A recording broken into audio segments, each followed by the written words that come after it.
Uh, Hitting the button. Let's see where this train wreck goes, because...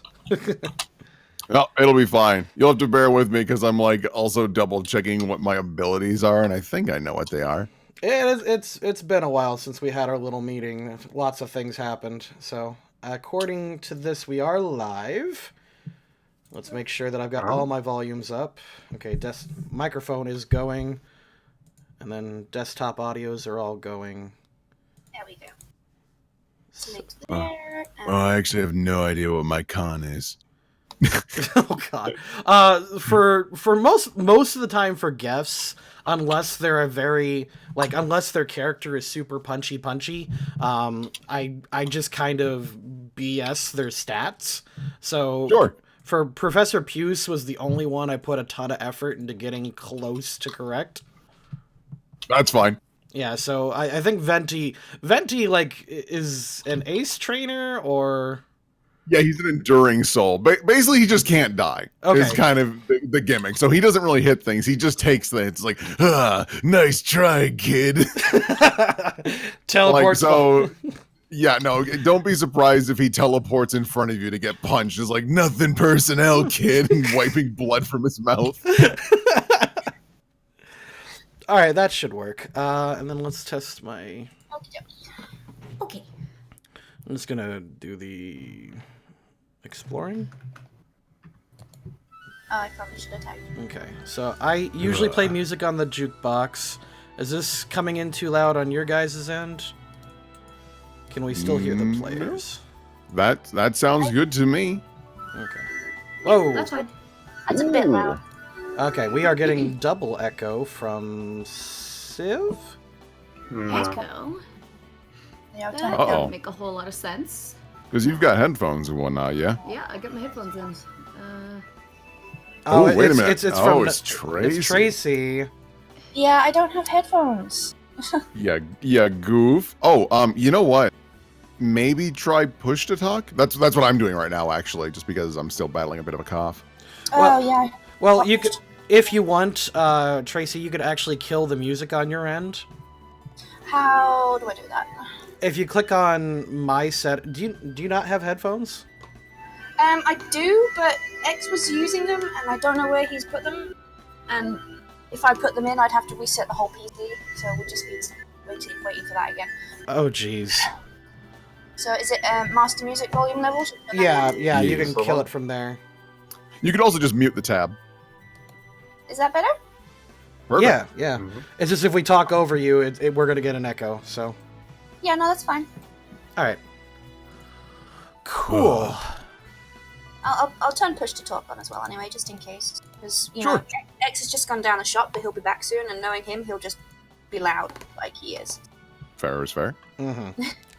Alright, so hi everybody. So we are currently live, and we've got, 46 people in YouTube, and like 8 people in Twitch. How you doing, everybody?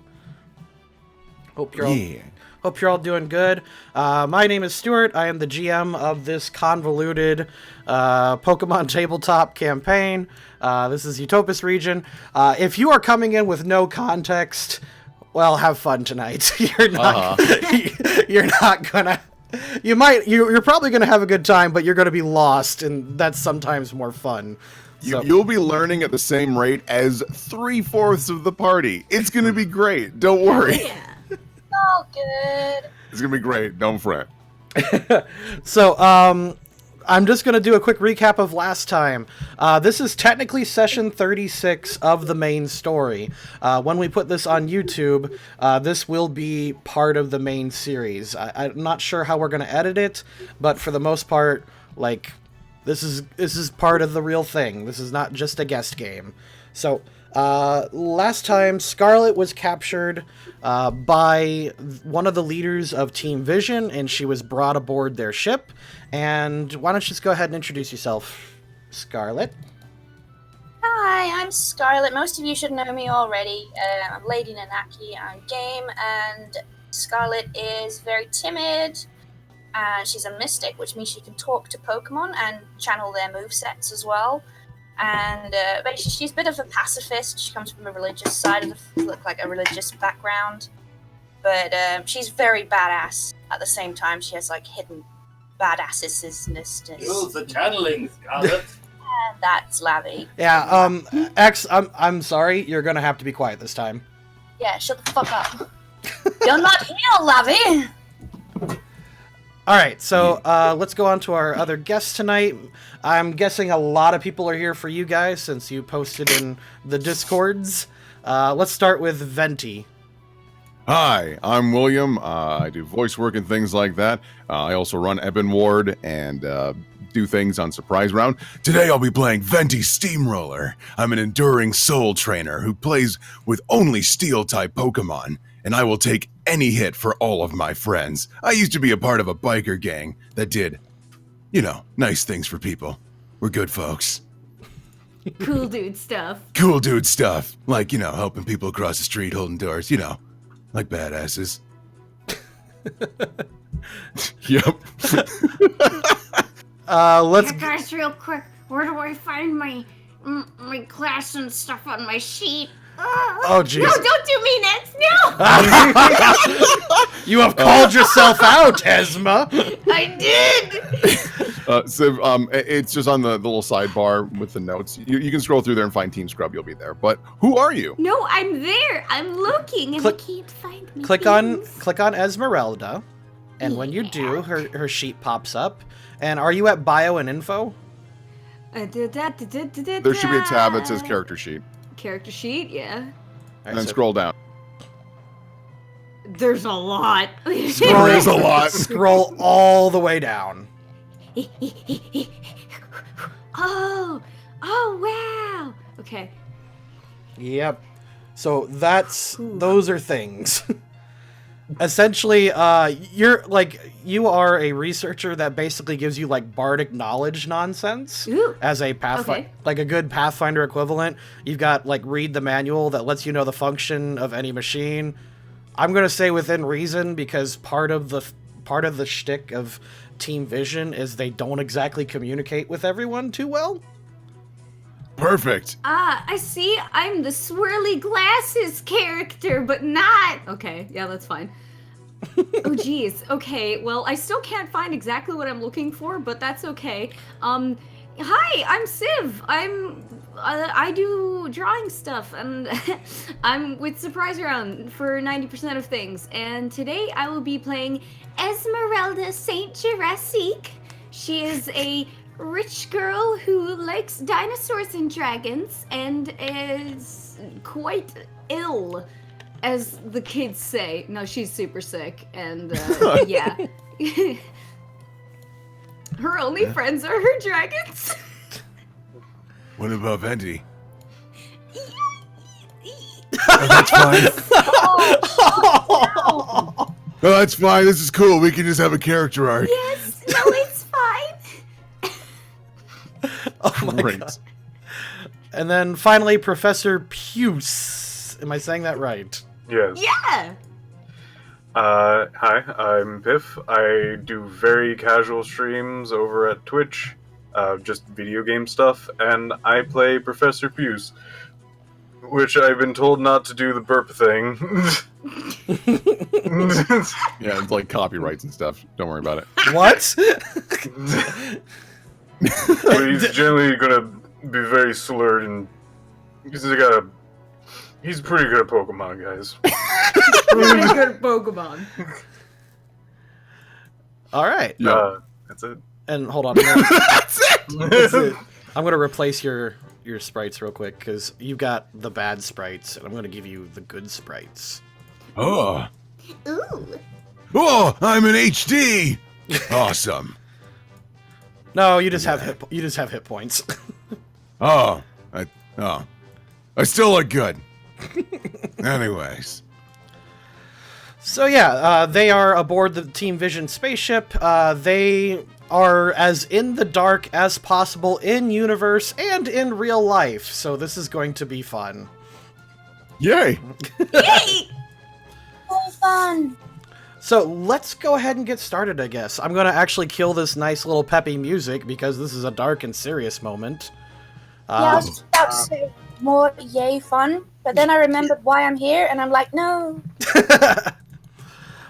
All right, so last thing Scarlet knew is she has offered herself to Executive Layla in order to spare her friend, and she agreed to be a hostage. As she was taken hostage, she was given a deadly shock collar, and then just before Layla teleported away, she flicked the kill switch on her friend. And last thing she saw was Jade screaming in pain as they teleported away. Scarlet, your vision, like clutching in your hands, is the sun flute from before. Grabbing your neck is Layla, and like a flash of light occurs, and you are now face to face with a couple new faces and a few old ones.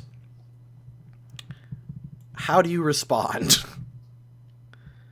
Well, Scarlett's kind of very overshook, seeing the fact she's just watched her friend die, and just as she appears in the base, she just looks around and just grasps the sun flute as tight as possible, and just balls collapse into the floor, just absolute ugly crying.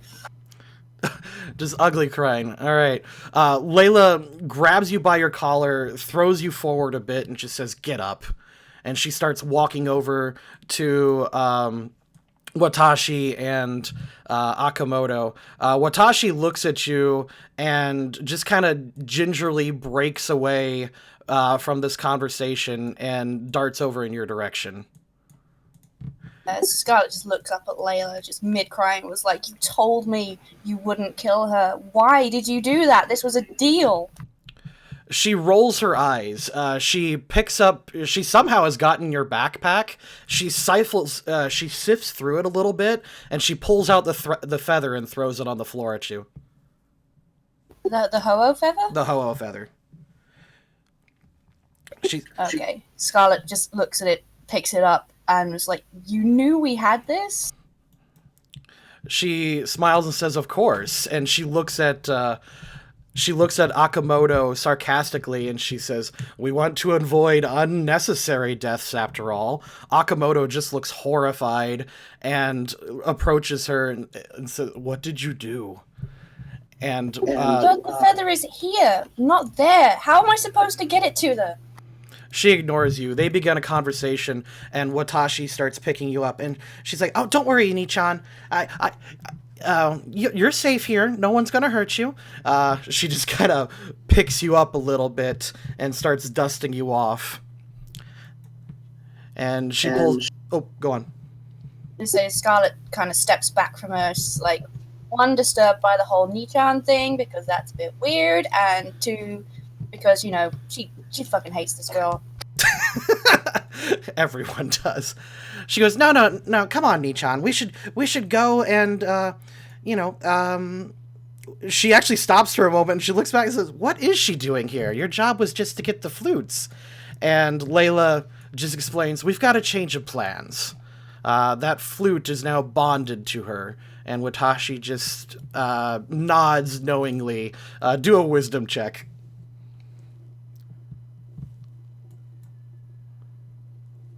Scarlet?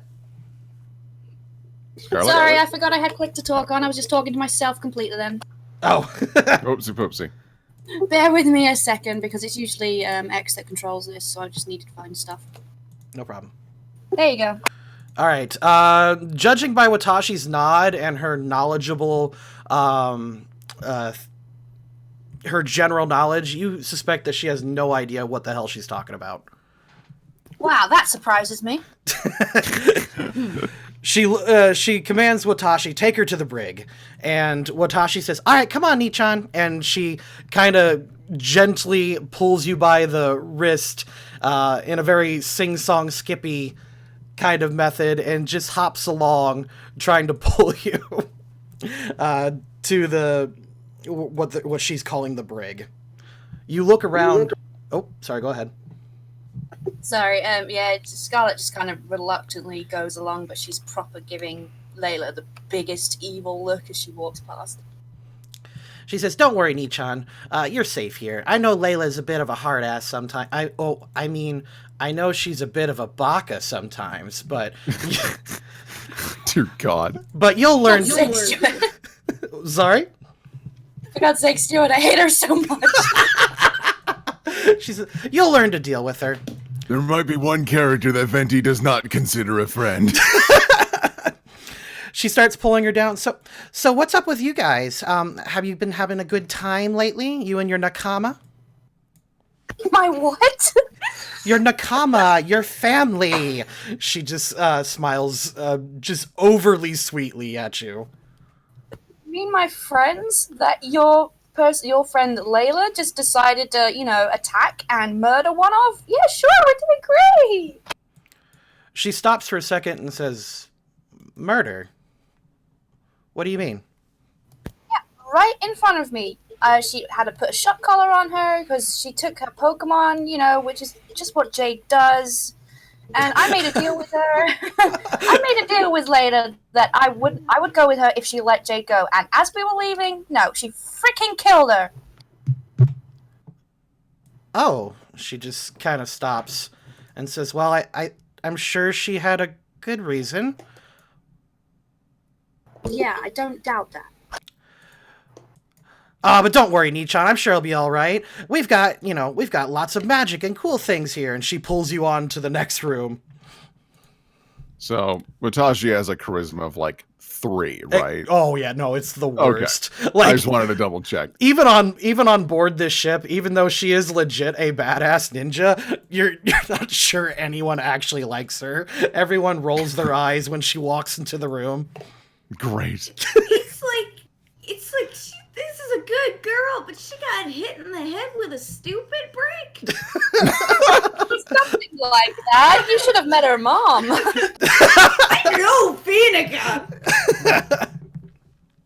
No. Anyway, she pulls you into this room, and you're starting to gather your surroundings a bit. You realize you're in the old armory of the Beheim ship, and you can, lo and behold, you look around and you see Leader Burb from before.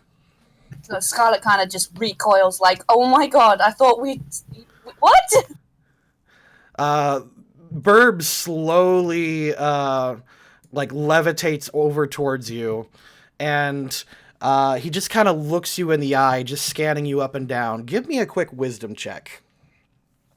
Okie dokie. Tom Rogers. Turns out Watashi was the final boss all along. Here we go. Okay, 15. You can feel him scan your mind and just kind of start pulling out memories from a while. And you can choose to resist him if you want. Yeah, I'd like to do that. I don't want him seeing those memories. All right. Yeah, okay, you push him back. Let's just roll his focus real quick. He beats you barely, but realizes you're resisting, and he shoots back a bit, and you hear a squaw! Sorry, brain fart. Oh my god! He goes, "Sorry, brain fart. Hi there. We technically haven't met." How? He raises a yellow finger and says, "Wibbly wobbly." Oh, that explains everything. He kind of chuckles and says, "Well, welcome aboard the ship. You are here for now. No fraternizing with the enemy, senpai."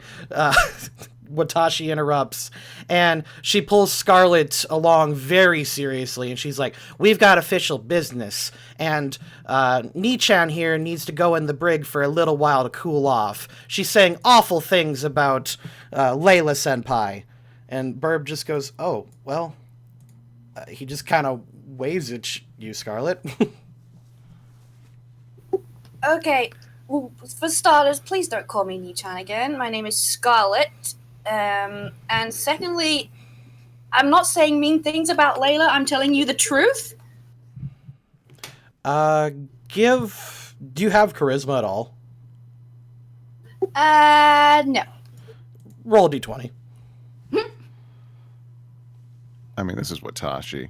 This is Watashi. This is true. I'll roll a d20 minus 4.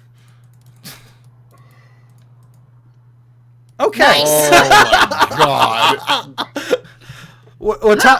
Watashi's very uneased and says, well, either way, this is the brig, and she points at this one guy over here who just kind of hits a few buttons. The door opens up, and inside is like a small... It's actually a really comfy bedroom inside.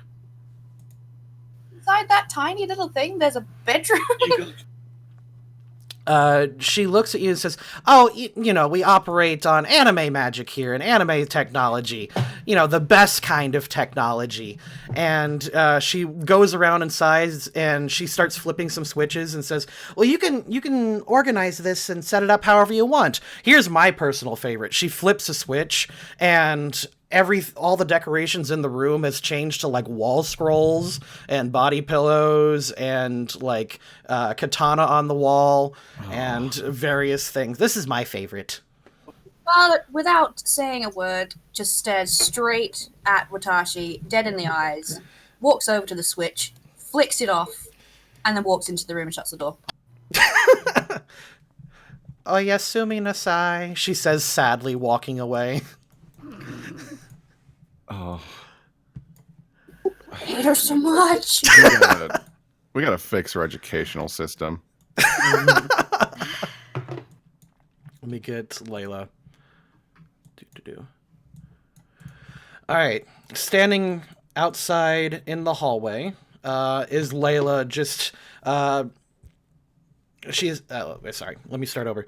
Standing outside in the hallway, Layla adjusts herself. She fixes her hair, removes any sort of indication that she was just in a very rough battle, that she got roughed up. She covers up her neck with a scarf real quick, adjusts her skirt, looks as professional and as beautiful as possible.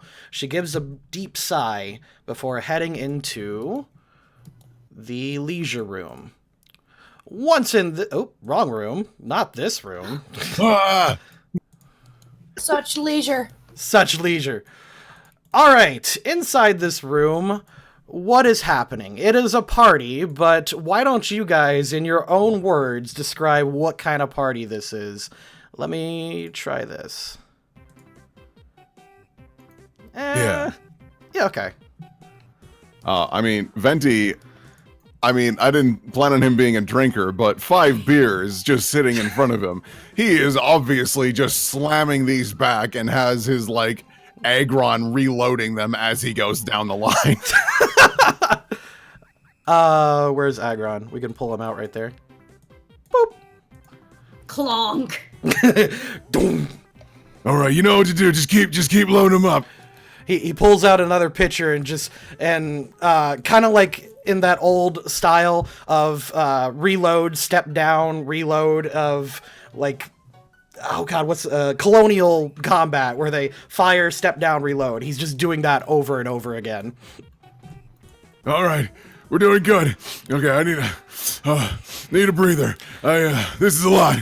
This is a lot more than I normally do. He slams. Okay, I'll go on this end again. He just sprints to the other side. Agron slams on the table and encourages you further.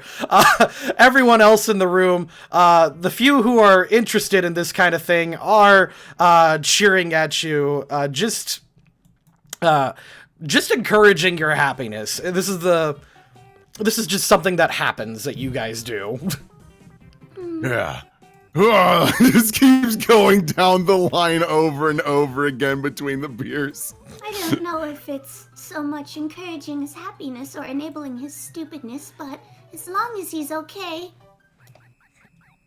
My god, it's just too cute. I can't handle it. What is Esmeralda doing while witnessing this? Oh, dying. Apparently dying. Oh god. She's just kind of sitting there next to the table, patting her little Babby Larvitar. sitting there on the table, giving it a little brush. Aw. Can you brush a larvitar? Oh yeah, is this thing? It's like a potato brush. Scales, or do they have just? I think the guy's like. skin? I Pretty think sure What are they? it's like a potato brush, probably. Yeah, okay. Yeah, that makes sense. Maybe like a really rough wire brush. That'd be nice. Yeah. Well, they're like dinosaurs, right? So Yeah. Yeah, I guess it's like it's a like scaly dinosaur. regardless, she's like brushing it and it's like it looks terrible, but like the little avatar is just like, yes, more. like those evil cats that just love pets, but Yeah. just in that one spot, whenever you go off center, it just like grabs you with its hand and just pulls you in the right direction again. Thank you, Crimson Sky Guardian, £5 super chat. Appreciate that, man. Damn it, Crimson! Thank you. All right, now, watching this, you could see a mother and her small daughter just pointing at the cute baby babby larv. But on the other side of the room, there is a Smash tournament going on. And is Professor Puce participating or not? He's trying to. So this is just a television with a controller. Yeah, Okay. essentially. They're what you're on an alien spaceship. It's whatever you want it to be. This is the leisure room. Okay, so somehow on this Smash 14, I'm assuming, You think they got that far? That's Smash 5. If you want to know, the date for the main timeline is 2019, and yeah, you guys would know. The date in your timeline is 2030. okay. Or no, 2040, excuse me. 2040. Huh. So it is, you pretty much missed the singularity. Goodness, we're old. No, I'm like 24. Either way, he somehow found sticky keys on his controller and he's trying his hardest to play, even though his character is just jittering in place. There's two older gentlemen who are just kind of toying with you. They'll just pick up and play, I don't know, Toon Zelda, and they're just throwing fire flowers at you. They're not even using them properly. Jerks. Let's say you get the high score of this. Make sure you pass some of those mugs over. Oh, yeah, no, I got you. Go along, Puce! He just throws a beer mug. Throws controller at floor, jumps into Ducks and covers. Surprisingly, even the kids are even giggling at this. The few children that are actually on board. The parents, you know what? They're considering what they've gone through, they're just not even stopping this. Well, they probably know me. This is just, we're good people. Yeah. Just trying to do the right thing. The entire room is cheering at your antics, as goofy and or ridiculous as it is. Puce, you just got Meteor smashed down like for the 17th time this round, and finally lost all of your stock. Oh, bogus. I think you got the high score, guys. Yeah, no, you did great, buddy. That was, not bad. Not You bad can do at it, all. Uncle Puce. Just plug the controller in next time. Plug the controller. Oh my god, yeah, they just handed him the wrong controller and no one said anything. The ninja next to you is giggling, but then, before you can question him, he just kind of disappears. Venti does the whole, like, eyes on him, like, I'm watching you, I know what you did. The ninja burps and then, like, hides behind this flower. What? God, I hate Jason the ninja. Oh, he just steams my vegetables, man. Anyways. As this is going on, there's a moment of jazz music stops as Layla steps into the room, Uh-oh. and they're just not sure how to respond until she just walks over to Venti and says, "Two, please." Oh, yeah, you know what to do, Agron. Agron hops over the counter, adjusts his little bow tie, and gives her 2 mugs. Oh my Of god, course Agron Agron with a has a bow little tie, I butler. would just die. He's got a, yeah, no, Agron's got a little butler bow tie. knows the drill. He has to look professional. That's I love that run.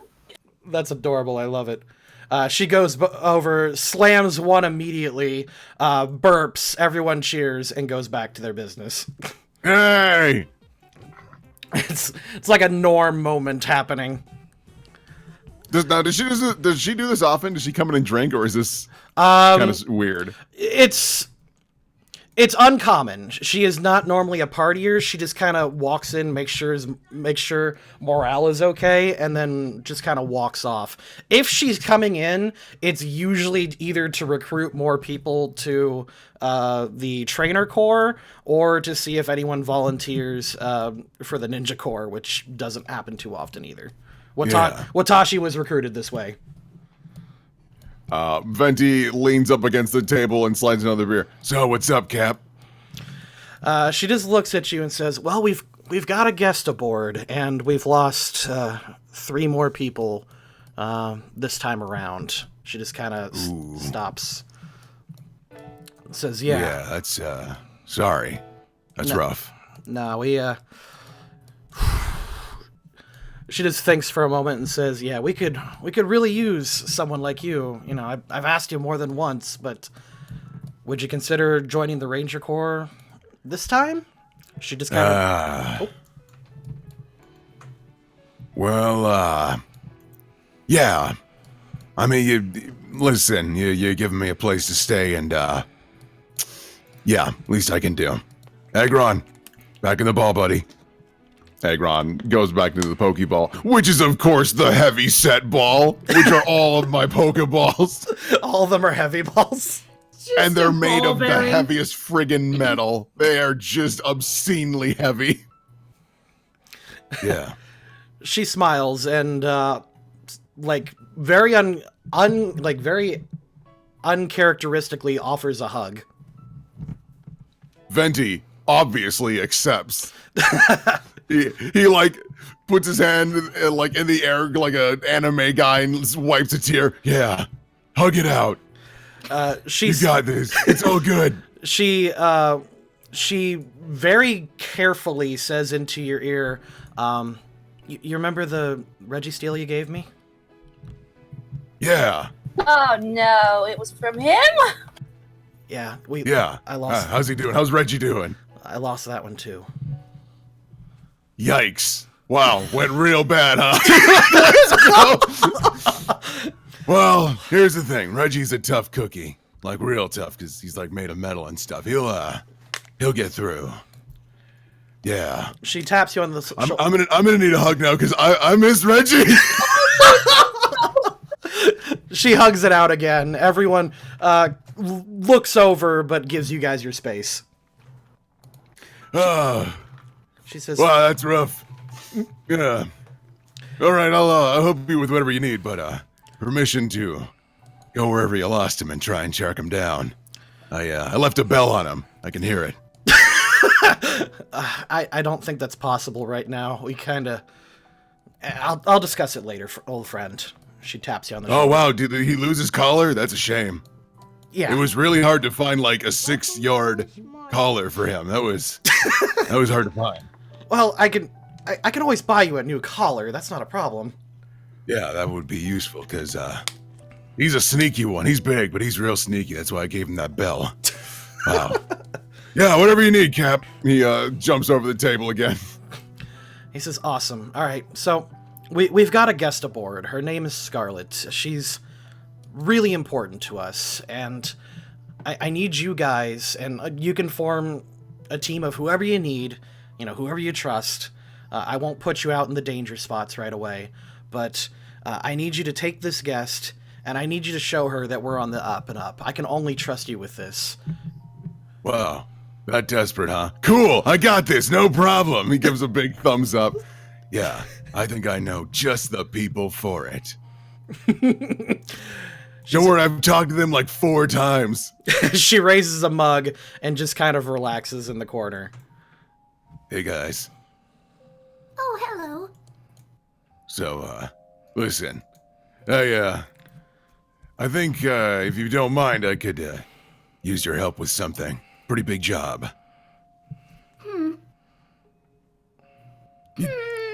Yeah, you, him, and Hod over. You think about that. Puce, I saw you lose. That took a lot of skill. I could use a man with your talents in the field. You know I'm good for it. Check out That's this why I green Zor. As just Yeah, that's a green door, all right, buddy.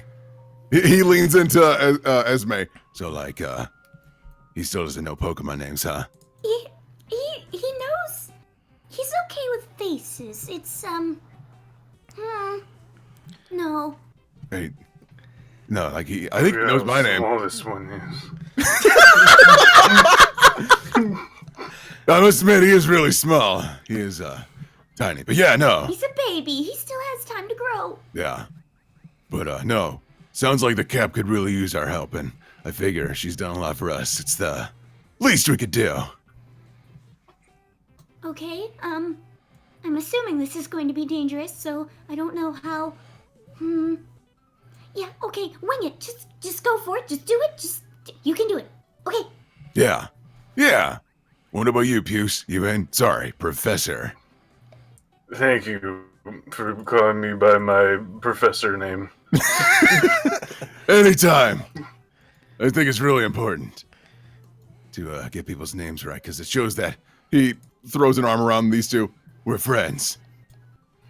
Ugh. Like, just get out of his chair, like, barely. A man approaches you, and in a voice not quite as handsome as Venti's, but just as gruff, says, "Hey, I heard you guys were on a mission."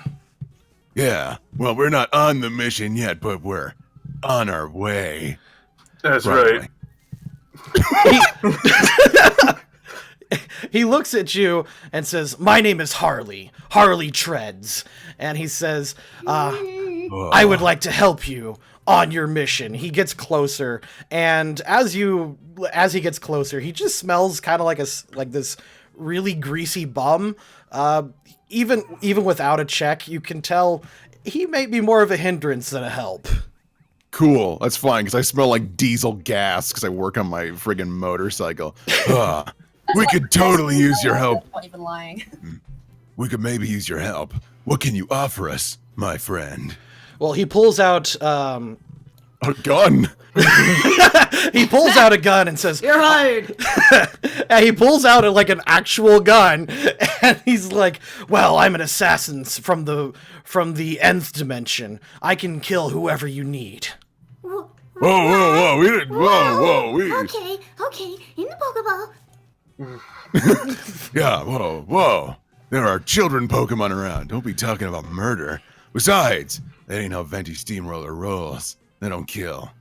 And you shouldn't either. Man, how could you just walk up to me and offer to kill a man? I told you. Just real quick, have you ever talked to a person before? Loads of people. And he pulls out, he counts on his fingers. Well, there's my mother. Okay. Hold on. All right, no, take your time. Okay. My teacher. No.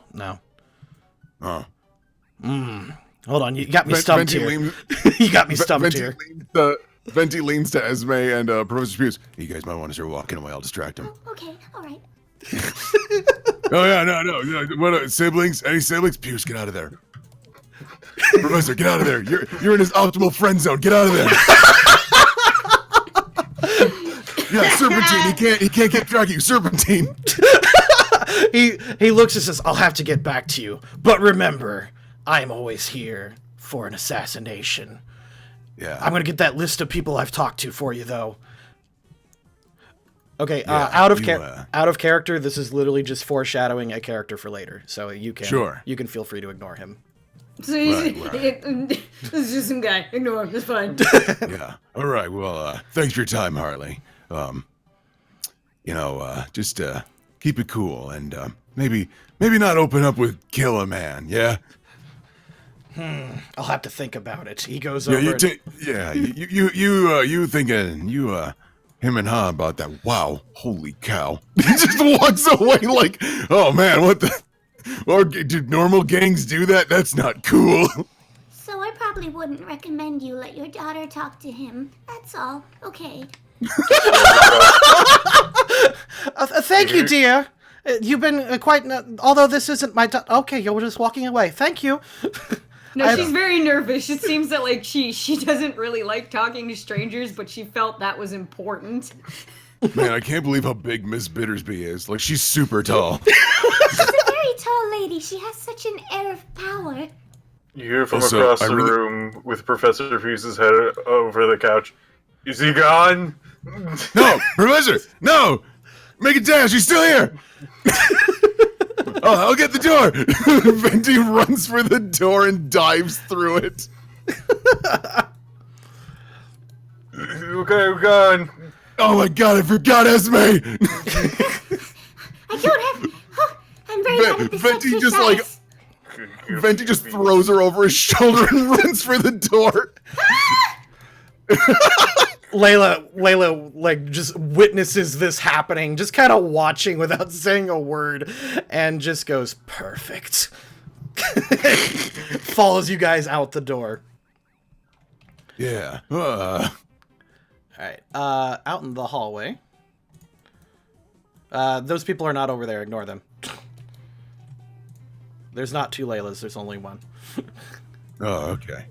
Are they? I assume they're not on the other end of the hall. They're not on the other end of the hall, you guys are just down here.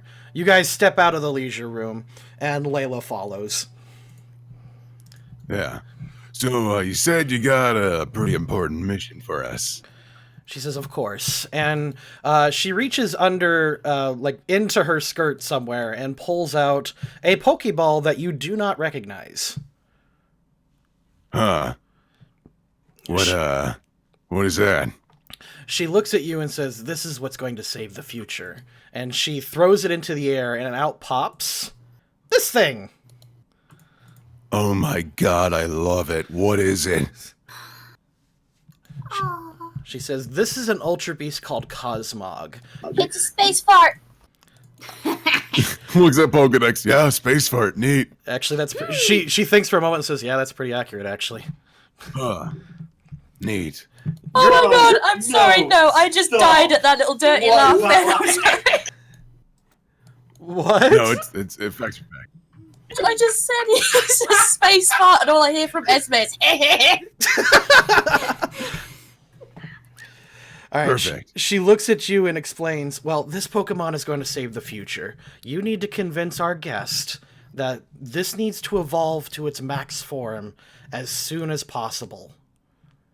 Yeah. Okay, yeah, we're just gonna do some power training, sure. Venti very carefully picks it up. He wants to be very gentle because he doesn't know how, like, tough this thing. Oh, this thing weighs like 1,000 pounds, doesn't it? Like, Cosmog is stupid heavy. Let's double check. It actually weighs an awful lot. It's almost like you can't hold it, even though he does in the anime. You can't hold it. Oh, no, Yeah, if I'm not mistaken, Cosmog is like It's 1,000 he's trying pounds. to lift it up, but it's just one single heavy object. He's like, According to this, Cosmog itself weighs 0.1 kilogram. Its next evolution, however, weighs 1,000 kilograms. That's what Yeah, it is. that one, Okay. yeah. Okay. So Venti picks it Right. very carefully. Hey there, friendo. It So, beeps. It like makes a noise at you that just sounds otherworldly and eerie. So does it just like at me? Yeah. Is that what it just does? Oh my god, I love this you can't thing. use shiny farts for this. Yes, I can and will. You know what? The otherworldly sound is. Venti holds it up. So, what is the final form of this thing? Has it got like one more evolution or two? It's probably important so I don't come back with like not a fully evolved Pokemon. She says 2, but you're going to need to use the simulator on this one. She hands you guys 3 different USB drives. Oh. She says, on each of these is a different memory. Now, normally, when you put these into the simulator, they'll just kind of act like games. However, we just recently made modifications to it, so that way the memories will seem a bit more real. You'll be able to actually train your Pokemon in there. Oh. Well, we should just like do this. We should do this all the time. Esme just kind of holds it and looks at it as if it's like something small that you're supposed to eat, and she's just kind of looking like, Esme, you know what that is, right? No. It's a USB. It's a. Oh, I don't know what it stands for, but it goes into computers. Oh. Yeah, And it's then? and then thanks, Oh. Cosmog. I'm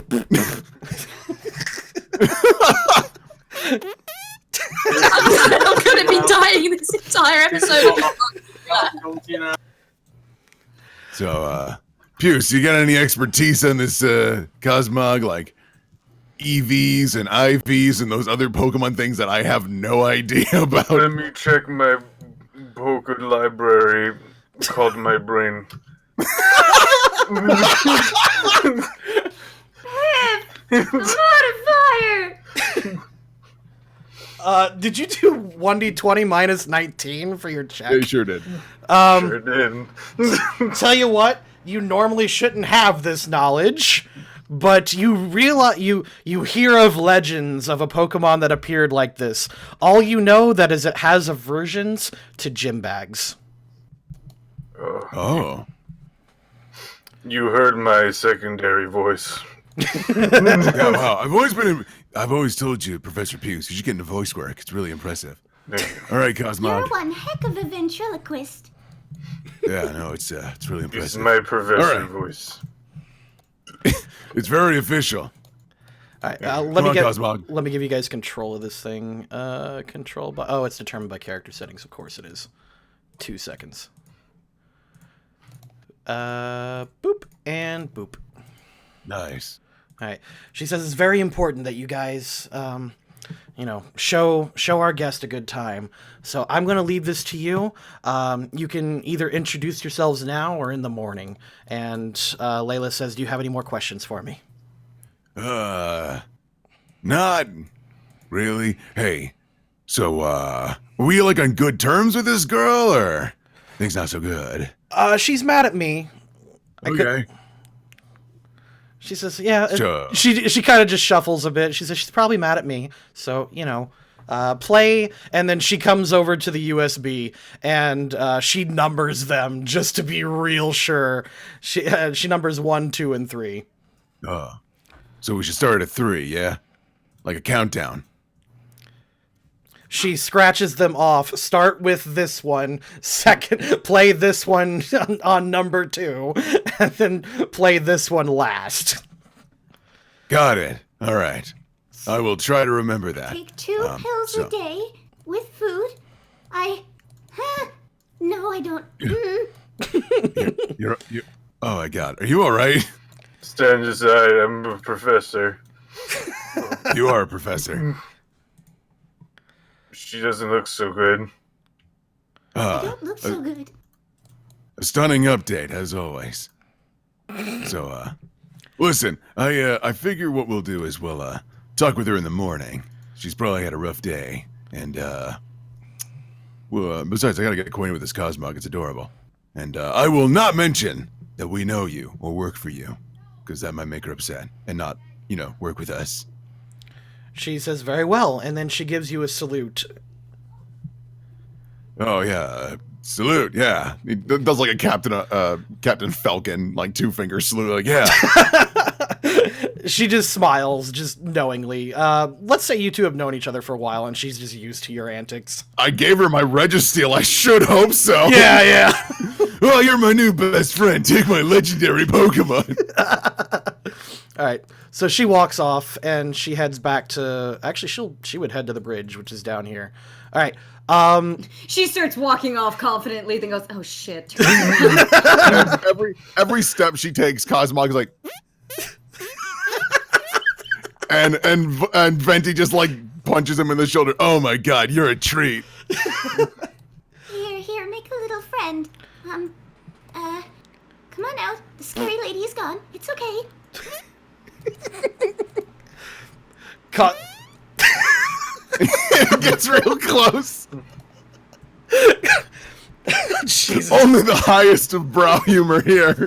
I can't even... We got Can't even stop 2.5 laughing. more hours of this.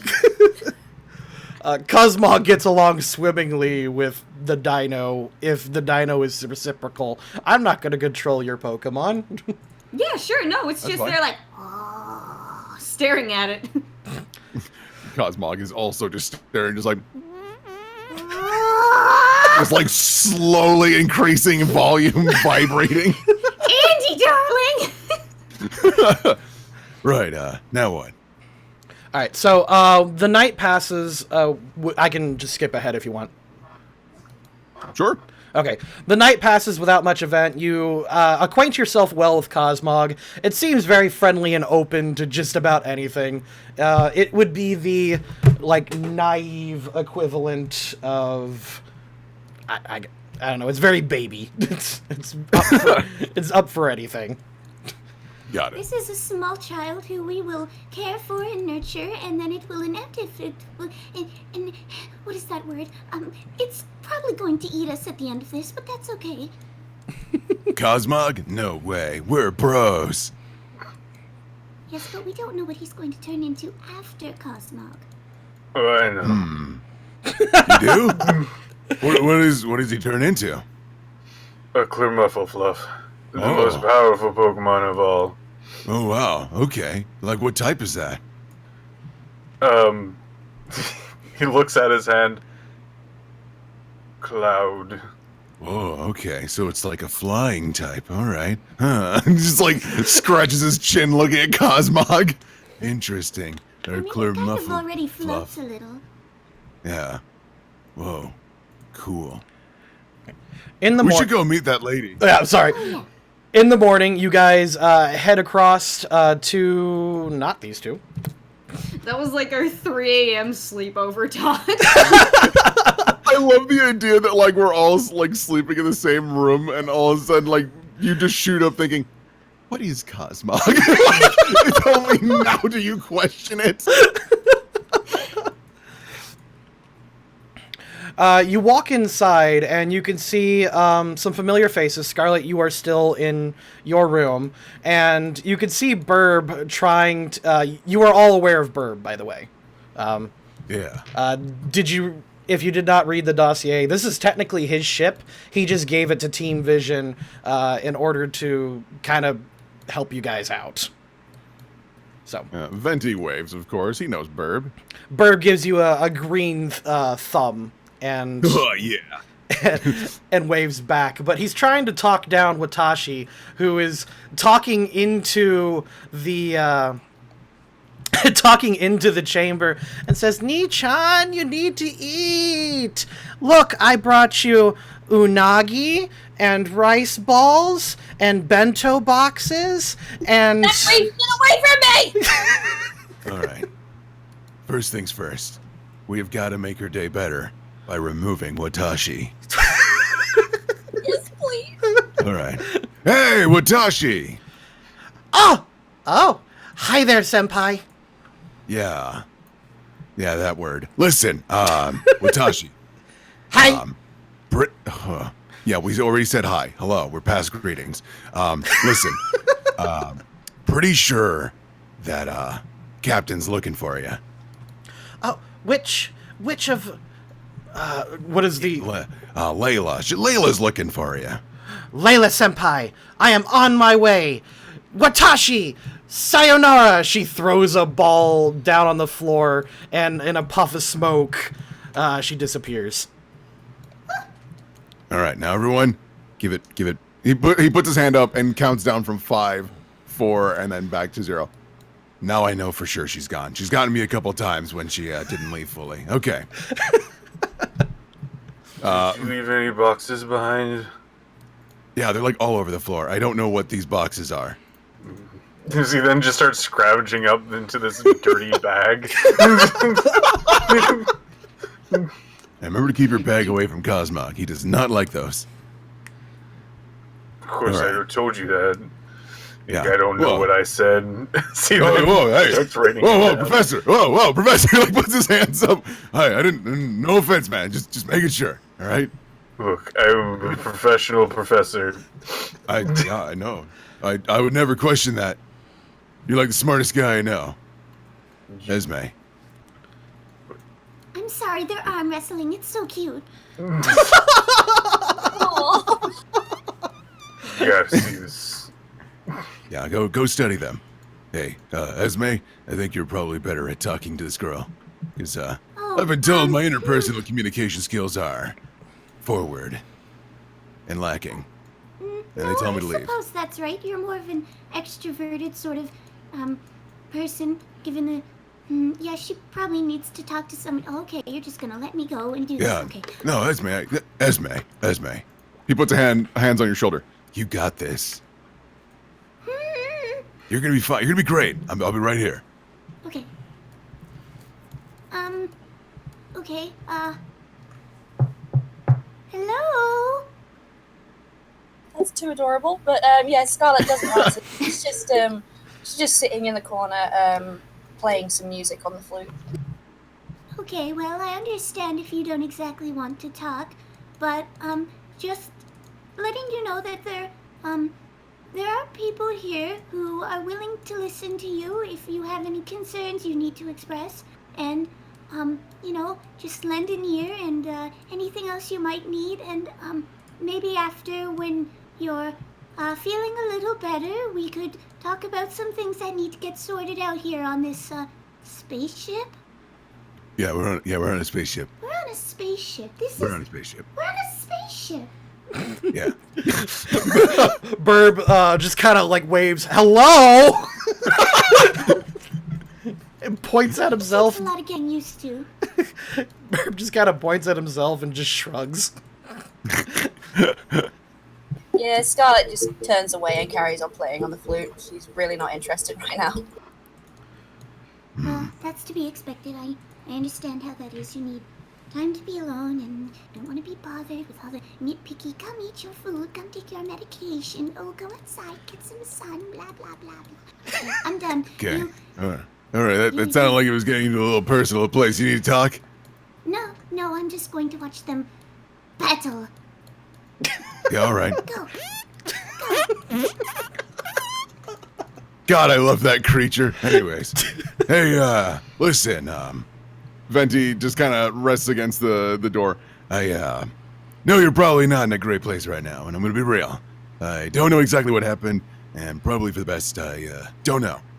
But I got a feeling, knowing Layla, that if you cooperate and whatnot, we can find a middle ground and get you back to your buddies. Scarlett just turns around, looks at the door, looks through the window, and said, "There is no way I am going to cooperate with that vile creature." And she just turns away again. What, Cosmog? Cosmog's great. I mean, Layla. Oh, Layla, right. Person. Cosmog starts surging with energy in the background. little like Super Saiyan hair on him. Listen, I know what it's like to lose friends. I had a lot of friends way back in the day, which is technically the future. It's confusing, time stuff. Anyways, my best friends were TJ Touchdown, Frankie Grinder, Veronica Grand Slam, Crinkly Carl, and my best friend, Chad Dump Truck. I lost them in a horrible accident. You see, we stopped off at a gas station and I was gonna buy everyone Slurpees. That's what we did. Anytime we did good deeds around the town, we bonded over slushies and Slurpees. And when I came back out, a meteor hit and killed all of them. They all died instantly. So I know what it's like to lose a friend. Scarlett just puts.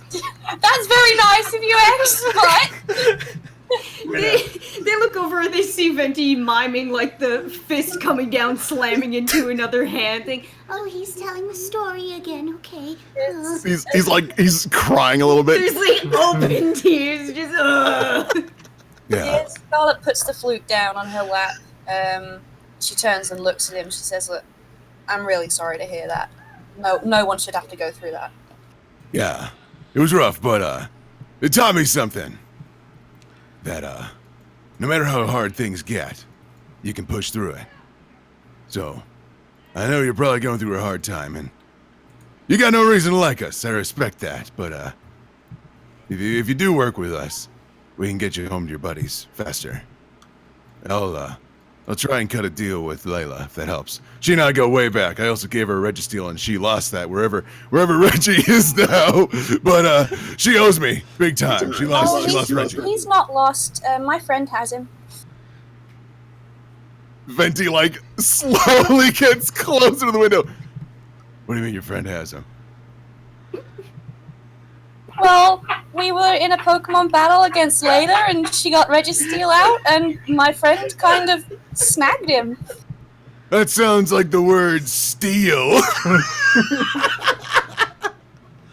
You don't just steal type Pokemon. Wow. Wow, she straight up lied to me. To be fair, she was trying to kill us, and she succeeded in killing my friend, so I would say maybe a bit of a fair trade, but not really. Oh. Okay. Like leans against the door after hearing she killed someone. Right, okay. How about this deal then? You cooperate with us, and then, I figure out a way. Actually, Professor Puce is the smartest guy I know. I bet he knows a way to get you off this ship, back to your friends, and we can get my Registeel back. And So small. yeah. Tell you what, I was just thinking along the same lines. If you guys can get me off of this ship as soon as possible, I will get you your Registeel back. Well, I think the fastest way to get you off this ship is to help us with Cosmog. He's great. You're gonna love him. He makes little toot noises. Hey, you have a Cosmog? I mean, it's not mine. Wait, you know what? I gave her a Registeel. Yeah, it's mine. Scarlet walks up to the door, looks through the window, sees Cosmog playing with Larvitar, kind of is like, does a mini little squee, and then opens the door like, oh my god! Round 3. And that just sealed it. God, what a great creature. No, but seriously. We need to go and do like a hyperbolic time chamber or something. No, the VR world. That's where we're going. We got training to do. Come on. Hey, you two ready? Yeah, Scarlet opens the door, she puts the flute in her pocket or inside of her little jacket thing and just I'm just gonna move it over here for walks now. over to Cosmog and is like, hey little guy, she just channels with him and is like, hey little guy, you know, I guess it's us now. You channel with him instantly. Can you move, Scarlet? Now I can hear more than farts. It's got like this all-consuming, like, Cthulhu voice. Ah, it's good to see you, Layla. No, you're not Layla. Oh my god! Ha! Little joke for you. Seeing into the future and all that, wink. You don't know how good that actually is. Yeah. Right. So, you and Cosmog can buddy up. Hey, Puce, how you doing there, buddy? You're a little wiggly. Oh,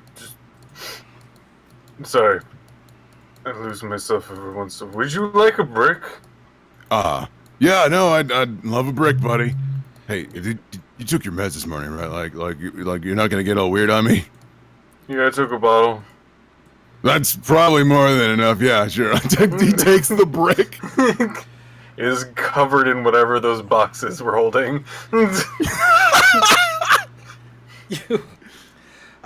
You guys all group up and begin to team up, and Bird approaches you. Burb, excuse me, that's his name. Burb approaches you all and says, okay, so you guys are ready to go do your training, right? I got the debrief. Scarlet cowers a little bit and get away from him again. It's just instinct. Oh, he goes, oh, okay, yeah. Burb's a great guy. And yeah, Burb. Esme's kind of doing the same thing, hiding behind the other two.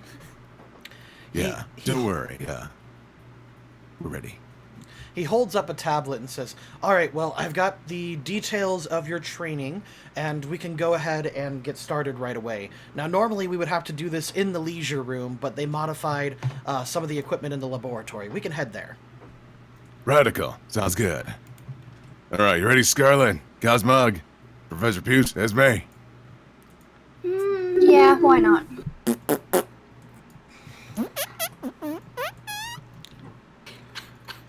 This is the best decision we've ever made. You guys head You have ever made.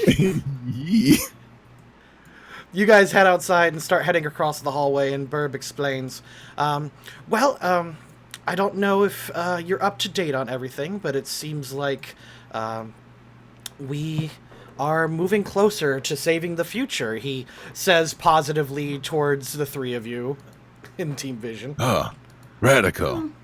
That'd be great. Yeah, we've, even though we've been losing a few people, we've actually managed to gain several refugees. You may have seen them come in once in a while. Some of them keep joining the Corps, and that's really great, but otherwise, Cool. Yeah, we'll, oh, I feel really dumb. I was about to say, well, we'll keep a lookout for more possible, people to join, but we're going to VR world, so, no. There's gonna be no one there. He smiles and says, great. So anyway, we in here, he invites you guys inside, and over at the other end, you can see two people arguing. One guy you recognize, his name is Lydic, and he's arguing with another heavyset engineer named Sai, and they're just shouting back and forth. And Lydic just says, no, you have to connect the discombobulator to the refractor. And Sai goes, no, you gotta... And then they look over at you, and Sai just gives you a hearty wave, and Lydic just, face palms and walks back and begins tinkering again. Right. Professor Puce, I think you might need to help them out. Gentlemen. He says from across the room. Uncle, you might need to go up and actually talk to them. Sai goes, what? Just one moment, he's on his way. No, you have to take the bricks off Say of your hi, feet. sirs. The bricks have to come off of your feet first. You're No. never going to get there fast enough.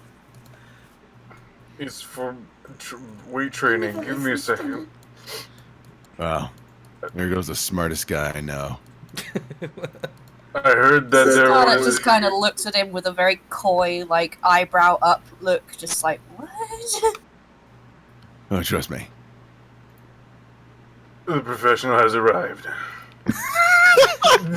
Lydic, who just seems completely done with this, just sits in a rolling chair, kicks backwards about 3 meters, and says, oh, by all means, go ahead. Cracks knuckles. Takes out brick. Oh my god. Reels back like he's gonna hit something. Sai's seems legit, and Lydic is just... Lydic just raises an eyebrow and says, percussive maintenance. The best kind on delicate scientific equipment. Does he just wail on it? Puce begins wailing on the equipment, knocking it back and forth, causing a huge ruckus. Just bam, bam, pow. And Burb just goes, oh god, oh god. Yeah. You know, that pre-surgery anxiety you get before you're going in and you realize that you're going to be put under and that you might never wake up again, and this is it's very reminiscent of that, but I guess now, well, I'm with friends, so I guess it'll be better if we all die. Esme. Okay. Esme, listen, buddy. He puts a hand on your shoulder. We are gonna be A-okay. Professor Puce is fixing the machine right now. There's no way it can backfire in any way, shape, or form. Wham! Crash! Bang! And then you hear a hum as the machine springs to life.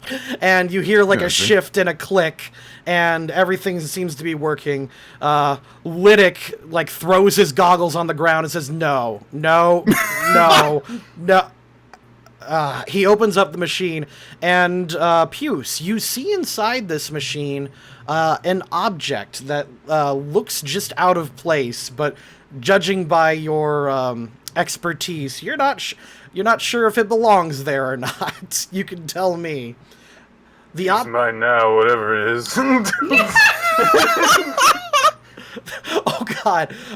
The object you're seeing is bright bluish green with red trim. It seems to be either mystical or highly technological in property, as it just glows. Are you grabbing it? Absolutely. Oh God! You grab it, and you are pulled inwards and, like, fly down this vortex, like, seeing everything that's ever happened at once. Roll The a Infinity Stone. roll a d20, see how much you remember. Dear God. Nice.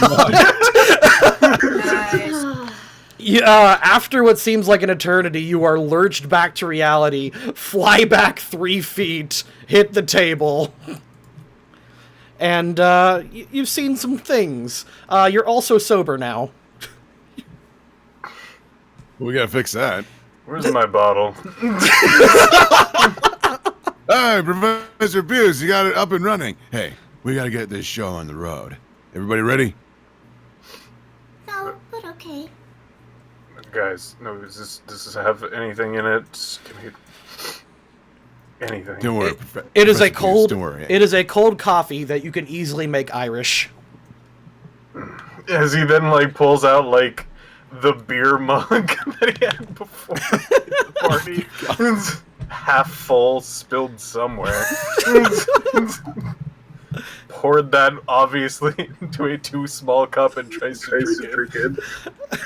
Yes. All right, now that you're all fueled up and ready to go, where are we going? Where are these? Our virtual reality machines? I've never been in this room. No one allows me in here.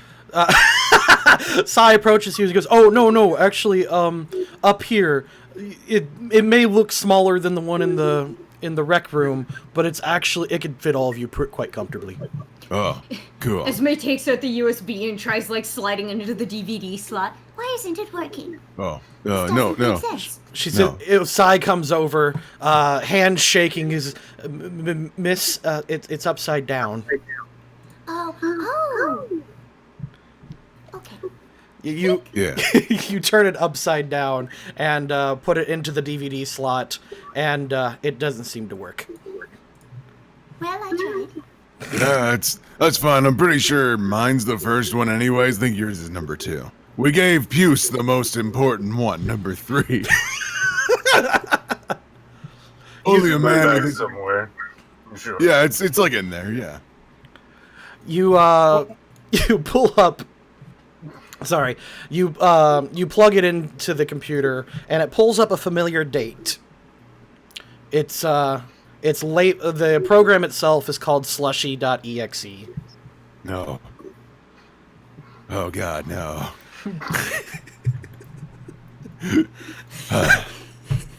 Not Be the strong, slush- Venti. I'm sorry. Not the slushies. He looks over to Scarlet and Cosmog. Cosmog. he cries a little harder, but covers his face and wipes it away. I'll do it for them. Okay, let's do this, guys. All right, you guys head on into the machine, I guess. Yeah. Yes, so. All right, I'm just gonna move these out of the way so I can grab the 4 of you. Oop. The 5 of you. Let's try that. All right, you guys step inside, and the program boots up, and you are now transported to a familiar-looking city, Empire City. I'm getting echo. Where's this echo coming from? I don't know. Test. Hang on, let me see if it might be Check me. out this sick bat. I just gotta figure out where I am. All right, let me plop you guys here. You are at the entrance of Empire City. We're up there. Yeah, did that ping not work for you? No, Oh, there we go. Okay. All right. I don't know why we're here, of all places, but I'm sure Layla has a reason. Let me get like a Come town on. going. Whoopsie daisies. You start walking through. Who is from this town, or who wants to be from this town, or is it just Just Venti Steamroller. this is Venti's story. Yeah. I grew up here in Empire City. Had a biker gang. We were known as the Shenana Gang. We did shenanigans, but they were nice. Help this community. What are you doing, Professor? Checking out the neat statues. Let me grab some Those are- NPC. You actually see in the distance, you hear the roar of bicycles as you see some familiar faces go down the road. Oh no. It's my friends. How many were there again? Oh, I had a There's lot an of friends. extra guy there this time. Let's see. I have 5 friends, but yeah. Oh. Yeah, there's Veronica. And let's grab. If you got like a really dweeby looking guy, that'd be super, because that's gonna be Crinkly Carl. I think I got a nerd somewhere. There we go. There we go. Oh, Crinkly Carl. he's so small. Let me. He's a toddler. So, allow me to explain my tragic backstory and my friends over there. That is TJ Touchdown. I gotta look at my names again, there's a lot. Frankie Grinder, Veronica Slam Dunk, Crinkly Carl, and of course, my best friend, Chad Dump Truck. That's him. That's Chad Dump Truck. Yeah, he's super handsome. Oh, no, you're right. I always Yeah, thought well, you were just he- over-exaggerating. No, Chad Dump Truck lives up to his name. He is the most handsome man you'll ever meet. Venti is crying again. Scarlet kind of just pats him on the shoulder, like, there. Thank you. Let me grab all of you. The biker gang starts going down the road. If you want to follow them, it seems like that's where the program is leading you. I don't have my bike. That's all right. A bike appears before you. Several bikes Oh. appear. Let's ride. Scarlet has no idea how to ride a bike. Yeah, no, me neither. Oh, okay. Hold on. 2 sidecars appear on Venti's So road. I am not bunking with Pierce either, thank you. Well, no, it's totally fine. I'm a super safe driver. Everyone wear helmets. Can I request that it's actually 3 and there's one in the back for Hughes? You know what? No, it's like a street sled on wheels. A bicycle made for 4. Hey, it could be one of those big Harley trikes. They're cool. Everybody ready? Let's I ride got your safely back. and at the speed limit. Venti drives the speed limit, looking both ways to make sure that no one's crossing. Safely, you travel down the road. Once in a while, like you all, well, some of you notice, whoever chooses to notice, that despite this being a simulation, like the NPCs in the area do look at you as you travel down. So either it's incredibly realistic or something else is happening. Yeah. It must be. Well, Scarlet's very familiar with Empire City anyway, so she'd probably notice stuff like that. Yeah. I remember this town. This town's great. Yeah. You travel down the road, and your friends take that faded, familiar left turn down to the gas station. Oh God, no! Why are they going to the gas station? Oh God! They can't stop by Grimer's gas. I know what happens. You guys travel that way, and your friends all get to the edge of the road, and they get off their bikes, talking back and forth. What was the good deed that you guys did today? I remember it like it was yesterday. We had noticed that there was a new family moving into town, and we decided to help them move in, no charge. And then we ordered delivery, but the delivery guy couldn't make it, so we drove and picked it up and paid them extra for their troubles and brought it back, and we ate with them. And then we decided to stop by Grimer Gas to get slushies. They all pull into the gas station, and they look at your group, and your best friend, Chad Dump Truck, looks over and says, "Venti! Hi, how's it going? Did you get the slushies?" Yeah, Chad. I got the slushies. And I made sure to get the extra large, like you always get. Oh, thanks, man. Have I told you lately how much I really appreciate our gang? Yeah. You tell us every day, Chad. You always send me a text late at night saying, "Hey, man, thanks for letting me join." And I always say back, "Anytime." And I do it all again. You're my best friend, Chad Dump Truck.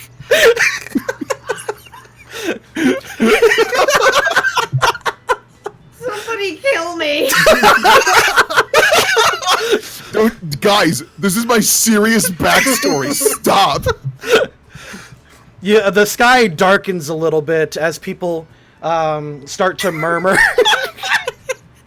and look around, and everyone seems a bit confused. But in the sky, it seems like there's a bit of a solar eclipse.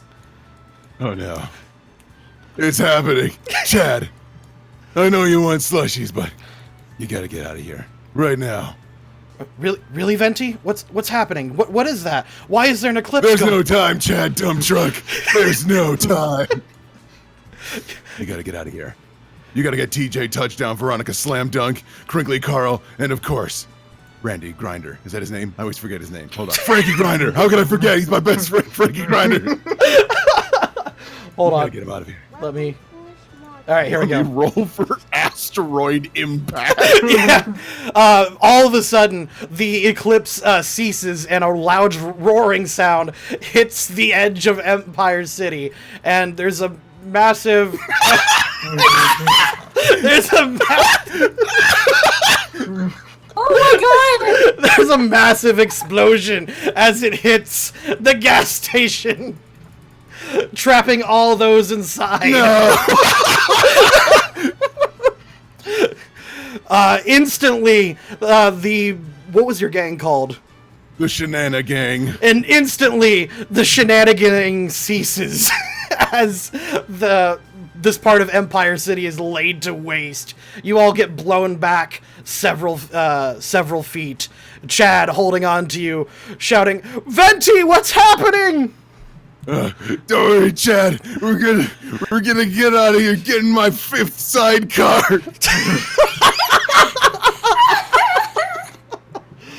The 4th one's reserved for my bag.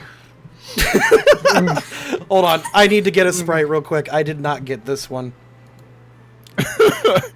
Chad, Go on. fucking Venti is just like throwing Chad into one of the sidecars, buckling him up, putting a helmet on him, giving him elbow pads. Like, I gotta keep you safe. I can't lose you again, Chad Dump Truck.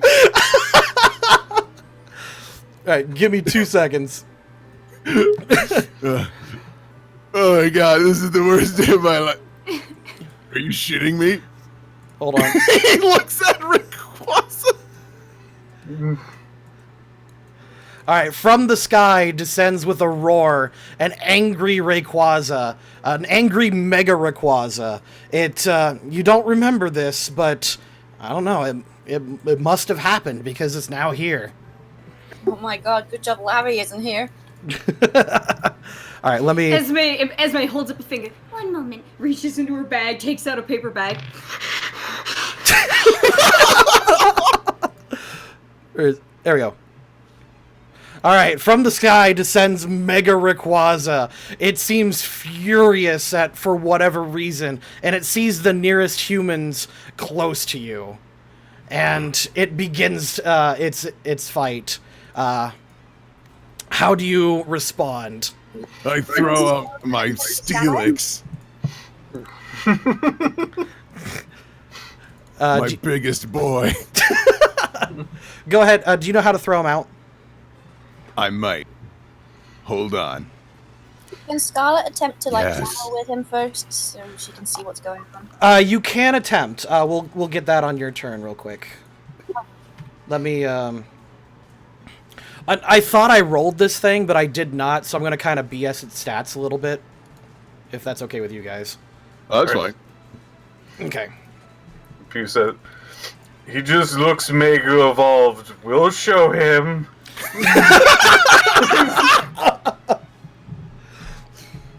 Piv.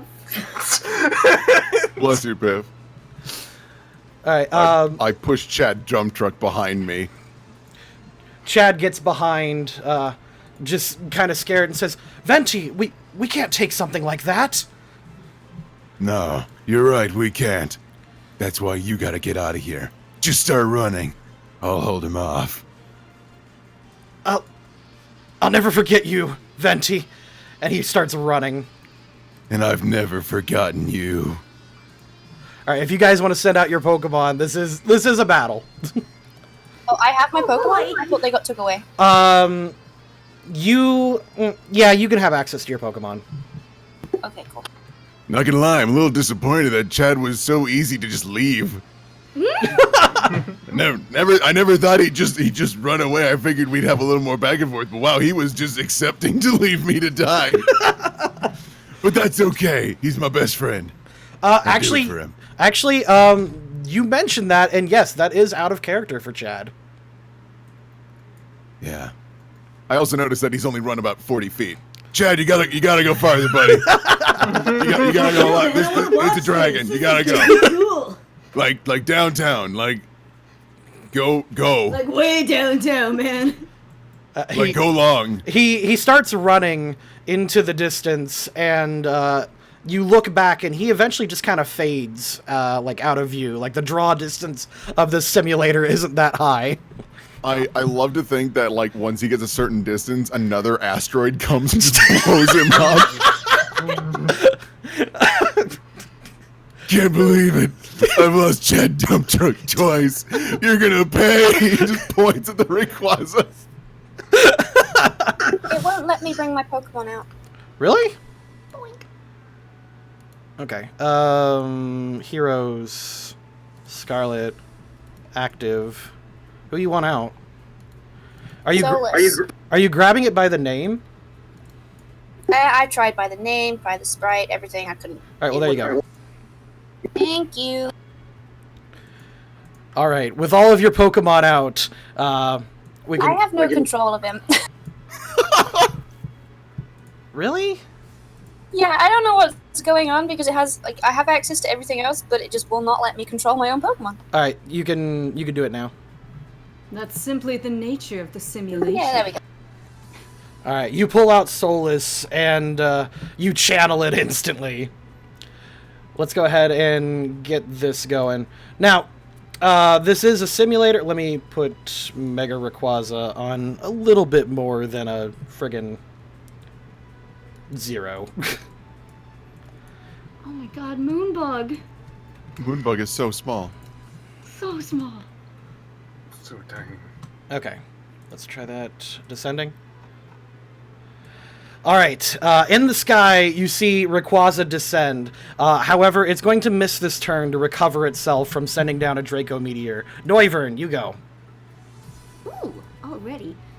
Okay, this is very scary, but Whoa! what? I don't know what happened. What to just her. happened? They just oh man, they just had a big disagreement and like I can't even look at you right now. Let's try that again. right, go ahead. You're fine. Do your thing, Sim. Don't worry about it. You're fine. I'm very confused. There's so many things happening always at the same time. But okay, go Yelvis, do your thing. Go up there and scream at him. Noivern takes to the sky. Do you know how to use a move? Yeah, let's. Or if- not really. If you want, you could just cheese it, because this battle is,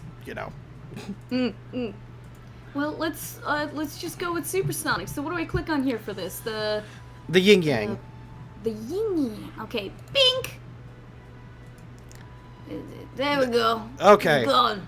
Oh, you scream real good. Yeah! It screams real good, and it seems to confuse the Rayquaza. Huh.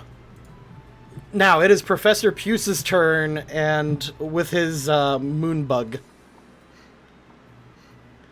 I send out my Moonbug in face down mode.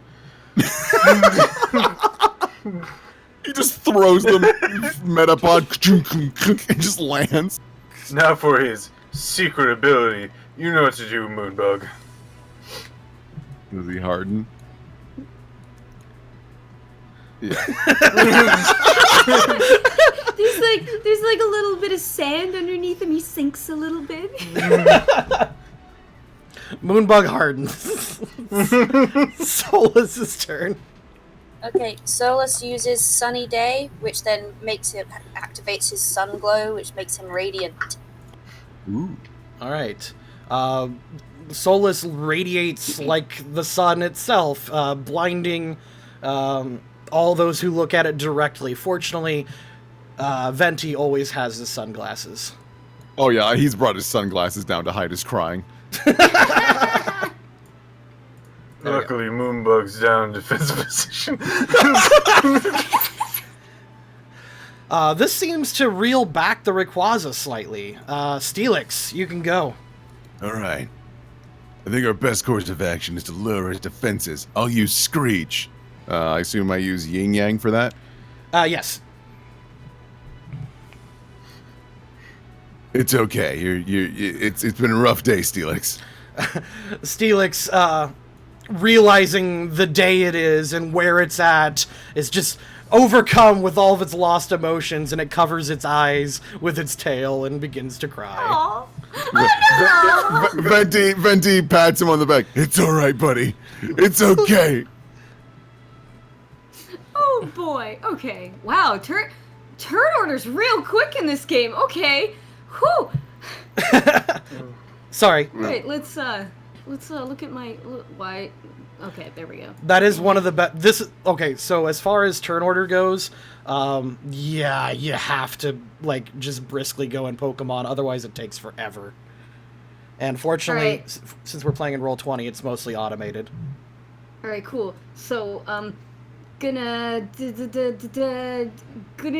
some Tailwind. What one's this?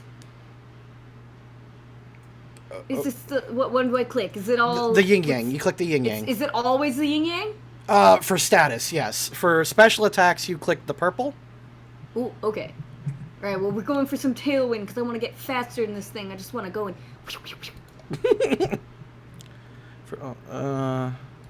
Oh, okay.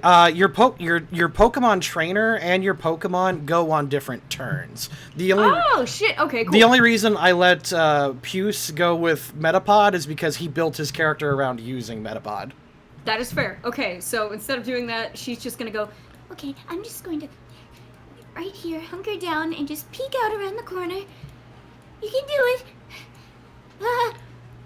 Please don't die. Oh my god, she's so cute.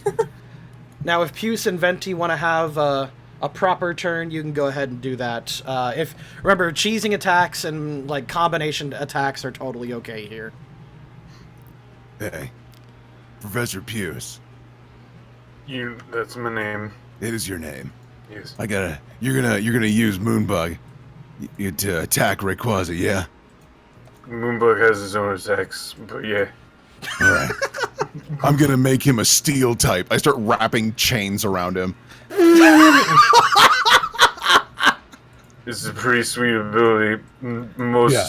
It should also increase his defenses. That's Sure. my turn. I'm just wrapping Metapod in like a bunch of chains. Sure, he's now a steel bug type. Don't let him get hit by fire, for the love of God. Puce wraps him up in some tinfoil like a nice little burrito. And is Puce gonna do anything? Puce is gonna go, alright, Moonbug, time for your special move. As then he picks up Metapod and starts, like, spinning him around, just... What is it, like, what's that called, windmilling? No. Yeah, probably. Yeah. I mean, you got a chain. Like, you now, got a so can, chain. like- You could totally Alright. like Windmilling him around. you could kunai and chain this. Oh, sweet. Holy shit. Go Kunai and Chainbug. Can I use his the stats for his first move, Boomerang? Yeah. Okay. So his defense is upped by 2. So his your damage base instead of 6 is going to be 8. So go ahead and up that by 2. All right. Nice. That's teamwork. I gotta use it. It's this one. Yo. Nice. You whip it around and like cause a small whirlwind as it strikes Rayquaza right across the midsection, like caving it inwards for just a solid moment. It screeches outward in pain. Nice Hydro Beam. Screeches outward. What the fuck was that? Scarlet's turn. Okay, I'm going to attempt to channel Rayquaza to see what's going on. Roll D100. Okay. Damn. All right, yeah, you reach outward and everything feels wrong with this. Like this whole thing is built on a very delicate house of cards, and when your spirits collide, like the house just tumbles downwards. Rayquaza shrieks, hits the floor, takes a shitload of damage, and you also take some psychic feedback. Oh, geez, okay. You take 30 psychic feedback. Oh! Ouch. I think that would have killed me. Is there any way that I can intercept the psychic damage? Scarlet is my friend. I don't know. It's kind of in my brain, so... You Just like dive in front of it like a bullet. you you give no. There's no way. You could just say no. Just have to watch me writhe in pain holding my head and just deal with it, I guess. Oh no. Cosmog farts. It's okay, Cosmog, I'm used to it. He's nervous. He shakes in fear. All right, now since Tailwind has happened, Oh, that was a bad time for me to take a drink. I didn't actually use Tailwind because I got my turn mixed. oh, whatever. You're all before Rayquaza or after I'm Rayquaza. busy in my nose. Oh no. Okay, Rayquaza's turn. It gets up again, and as it raises its head, you hear your friend come back again. He says, "Venti, Why are you still here? Where are you? let me fight." I lost him. I'm sorry. I lost him too. Cry. He's back. He's a different dude. It's me, Chad Dump Truck. Wait a minute. No. Yeah. Hey, it's me, Chaz Garbage Van. All right, it's me, and he looks vaguely similar. Same handsome face, but completely different clothes. It says, Oh my "Venti." god, it's Steel Ball Run Chad Dump Truck. He's like, "Venti, I'm here to help." Rayquaza calls to the sky, and another Draco meteor falls down and slams into the ground, causing another giant explosion behind you. Chad, dump truck! Yeah. How dare you summon my friend just to kill him again? Oh, wow, that... Oceans. He points at Rayquaza. How dare you kill my friend again for actually no good reason?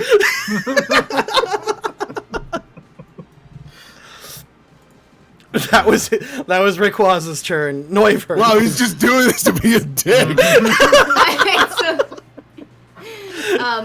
Jesus Christ. Alright, well, I guess I cheated a Tailwind, so instead I'm gonna use Razor Wind. That works. Go ahead and roll it. Use the purple one for Razor Wind. Ooh. I love the chat. Everyone's pressing F. Dang.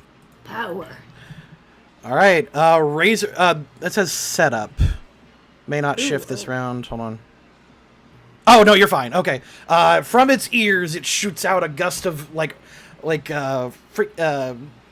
blade sharp winds. That's descriptive, and it hits Rayquaza, doing very little, but it strikes true. Oh. It's okay, That's you're very doing little. your best. Just scream very loudly. Oh. That's not what you sound like. Stop making a joke out of this. It chuckles and goes, ah! Just like really high pitched and horrible. Moonbug is. Oh, sorry. No, that's it. Moonbug. It's Moonbug's turn. He is still embedded into the Rayquaza. Oh, jeez. You're in the perfect position, Moonbug. Since this is the world of electronics, make sure you digivolve to your next form.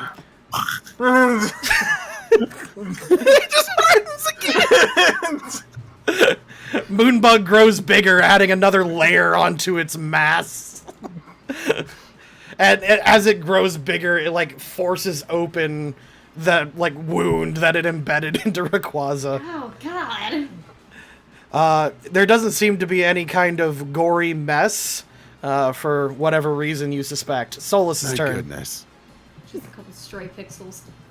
It's just, there's a single broken pixel that's just breaking your immersion entirely.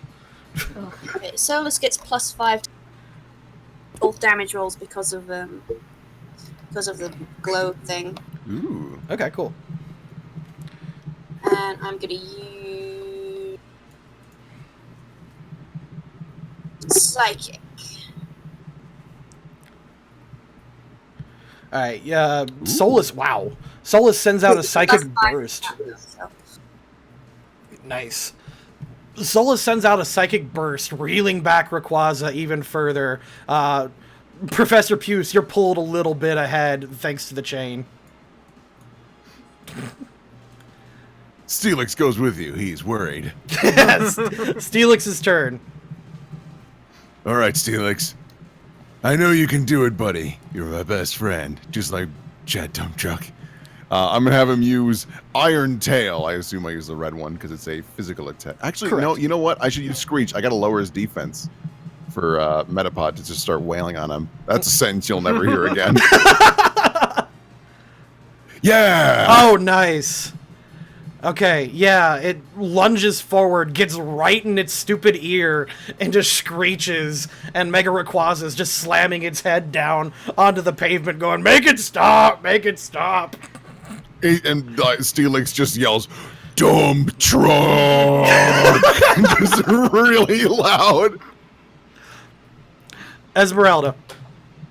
Okay, she's gonna start rifling through her bag and like walk up to Scarlet. Are you okay? You seem to have a headache. Do you need a painkiller or a cold cloth or something? Are you okay? Okay, that's fine. I'll go back to Scarlet, press to talk. Is Scarlet still here? Sorry. I kind of, whilst you guys were taking your turn, ran off to go to the toilet very fast. Oh, That's fine. I'll just die of social anxiety. No, we've lost another.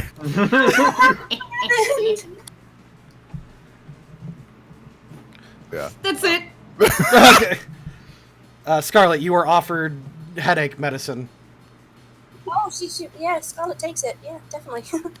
You recover, let's say, 20. Whoa, nice. Well, that is Wow. some fast-acting stuff. Wow, you got some good stuff. That's some good Perhaps medicine. knows. Esme hides the bottle that says placebo. Puce, your turn, man. GM, may I meet with my metapod by pulling my chain and thrusting myself onto the Attack on, beast? fucking Attack on Titan theme plays as you're flying towards the Rayquaza. Yeah, go for it. Just roll All right. whatever the hell you want, man. I don't know. I don't even know how to roll for whatever that is. So you're pulling yourself. Acrobatics? Yeah, you're pulling yourself 20 forward to plus do fun. that thing, right? Yeah. Like a strength check. Yeah, sure. Roll strength. Let's say Professor Puce is like a muscle wizard, like a muscle. He's a muscle professor. Roll 1d20 plus 5, I guess. Sure. You know what? You're so bad at pulling yourself along. Rather than you pulling yourself, let me move this so I can get you. Rather than you pulling yourself along, you actually pull the Rayquaza towards you. Right where I want him. Wow. You're really bad. Strength. You're really bad at this. Venti. He's just struggling there, pulling the Rayquaza. All right. Venti. Let's see here. So the chain is taut right now, right? Correct. All right. Venti's gonna run along the chain, try and grab his doinkers, and just slam him into a building. He's so mad. This fucking monster hunter motherfucker. Roll same roll as Puce. All right. Oh, perfect. Chad dump truck.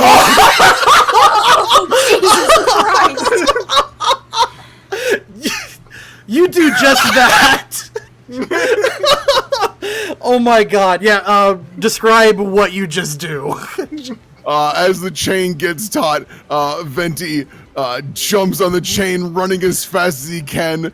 Once he gets up to the little face bit, he pulls himself forward to do a headbutt, knocking Rayquaza back just a smidgen because he's super small, but then uses the momentum to slam him into the side of this building, which is still a gas station, so it explodes. All right, with that, you hit the gas station. It triggers another explosion, engulfing everyone around you, and the music suddenly stops, and you guys sizzle out and return back to the spaceship.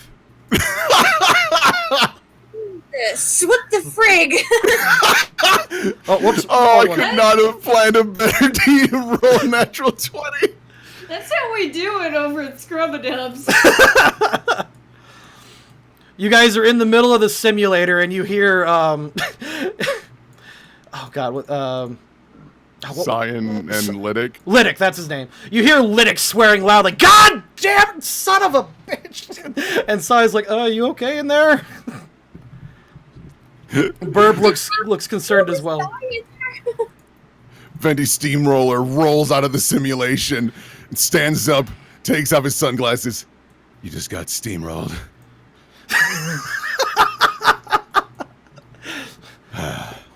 Lydic shouts at you again, like, "This is the third time! Really? Really?" Yeah. Pretty impressive, because that was my second time in there. My Bad, Lydic. That's on me. He goes back and he just starts muttering to himself, pulling out some nonsense. It seems like he's almost buffered out all of Professor Puce's maintenance from earlier. Yeah. That's, my bad. Everyone okay? All right. Up top. A little bit of shock seeing she's basically just watched a guy suplex a giant dragon. Oh boy, Venti Steamroller's strongest human. Human, yeah. Right, Venti's had his hand up the whole time waiting for a high five. So, everyone okay? Cosmo No goes. boo-boos? Cosmo goes and hits high fives. Yeah, Cosmo gets me, yeah. But, no, seriously, Scarlet, yes, looked like you took a major noggin bash there. Mentally. You're right there. I've got a bit of a headache still, but I'm okay. Something wasn't right about that Rayquaza. He just did not want me to talk to him. Oh. It might have been because he wasn't real. That's just, I don't know science. I could be wrong. You see Professor's eyes widen. Yeah, Professor Pierce, what did you think? I think that was a pretty successful EXP grind. How about you?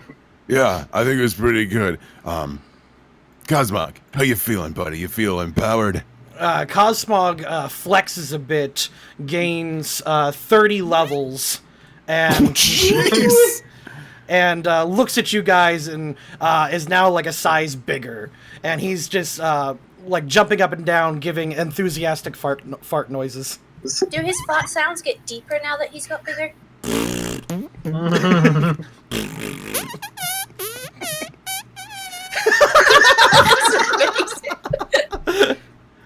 Oh, it's not copyright infringement if it's a fart.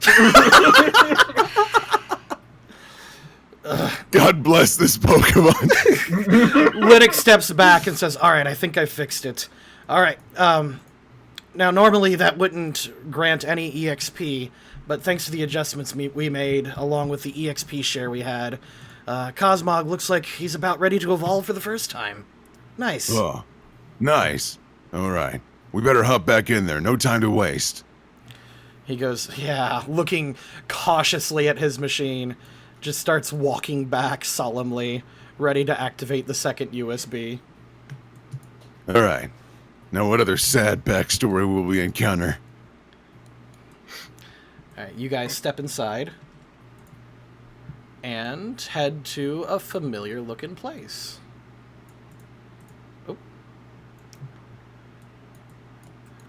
This Scarlet recognizes as Route 4. Let's get you guys. Wow, this place is huge. I vaguely remember that I was asleep for this entire session. Well, you look around, and you're not... What? Nothing. Go for it. All right, you look around, and everything seems pretty normal. According to the date on the simulator, this is still the same date. In fact, you turn around, and you can see Empire City slowly turning into a hellscape. Oh, that's nice. Wow. Yeah, That's super nice. Wow. that's rough. Wow. Thanks, Cosmog. You get you get like those little helpful Overwatch arrows pointing you northward into the forest. Well. Why are there two of them? Ah! Oh, jeez. Just No, those are so many! Oh God! What? What's going on? The illusion is collapsing! There are 4 of us! You hear Lidic's voice outside. 1 second. Hold on. No, this is fine. All the Venties look to each other. Hey, bro! They all said at the same time. Nice do! The 4 Cosmogs looking around are just doing this, like, symphony of farts. It's a barbershop quartet. And then the next one. The next one.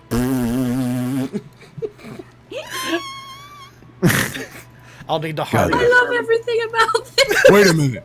I'm a super genius. Don't get rid of the Cosmogs. We can train him 4 times as fast.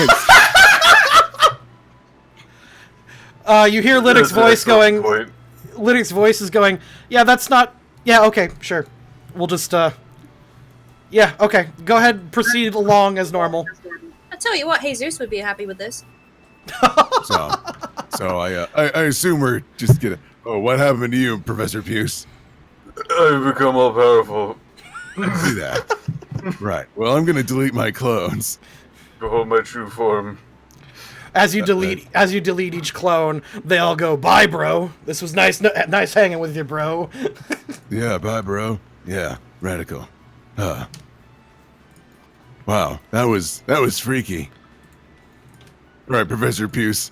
While this is horrifying, you should stop that. Alright.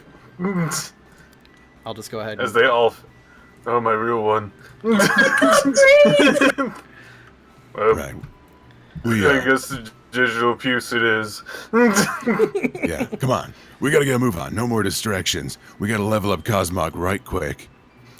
All right, you start heading into. You start heading right, and a barrier comes up, like a very transparently digital barrier, and it just has those stop signs, and the arrows point to you to the north. Oh. All right. My bad. It was really dumb of me to follow the trail. Oh, wait. Hold on. Does this sign say "Stay off the grass"? I can't stand on it if it does. It does not say that. It says, "Welcome to Empire City, the capital of Utopus and the most peaceful place on Earth." Population. Looks over shack and it's on fire. Well, I mean, there's no crime right now, so there's something. Esme was walking that way, and then when she realizes they have to turn around, she's like, Oh, hey, Esme, hey, here, come on. Venti just picks her up, gives her a piggyback ride. Come on. Okay, oh no, all right. You'll be fine, Esme. I got your back. You guys start traveling northwards, and Scarlet, as you're heading there, you begin to sense like this aura of dread. A familiar feeling fills you. As the last time you were here, it was not. It was also. What was I thinking? It was also just as tragic. Oh God, no! It's gonna happen again. What's wrong? Actually, oh man, I messed up my notes. No worries. Yeah, I totally messed up my notes. But We can RP while you fix them. yeah, no, it's not that. It's just the date. The date is completely wrong. Oh well. I gave you I gave you guys the wrong It's date. the simulation's fault. Yeah, totally messed up. Simulation. Lydic goes, "Sorry, 1 second," and he readjusts it, and the date instead is actually 18 years before before Scarlet sets out on her journey. This is actually the year 2000. Whoa. Okay, well, Scarlett's kind of just looking at Puce, wondering how the hell he managed to climb that tree without falling down. Yeah, Professor Puce is pretty talented. He's quite agile. You should have seen him in his Yeah. youth. Yeah, Quite guy's the rock crazy. climber. This is where I found Moonbug. That's right. You were telling me about that. That's really cool. One Scarlet. day I climbed this up is- a tree. Huh?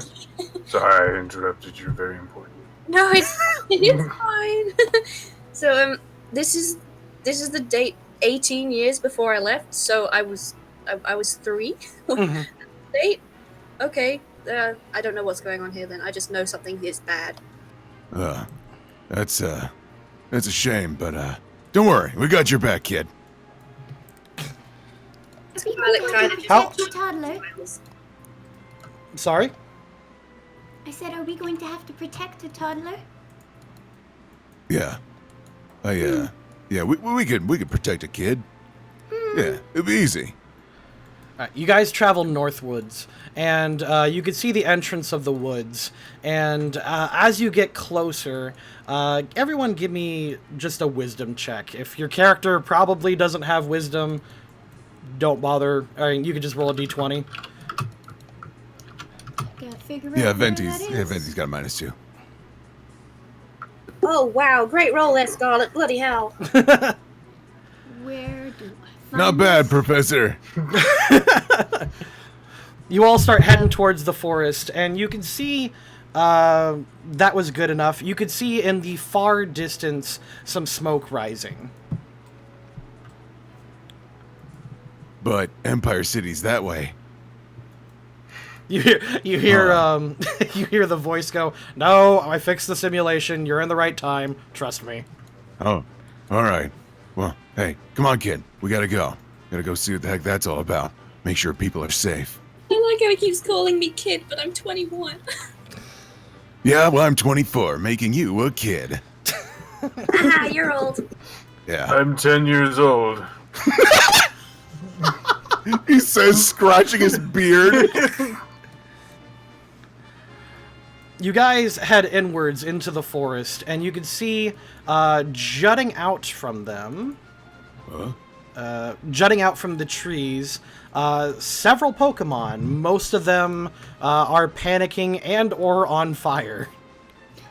Oh, I sure don't have any Pokemon that can fix this. All right. I just Oh, God. wait. Don't worry, I have an idea. I got exactly what is needed. Okay. Pulls out a gun. Oh, okay. Listen, we should try to save them first, all right? no, it's fine. It's his water gun. Oh, that's right.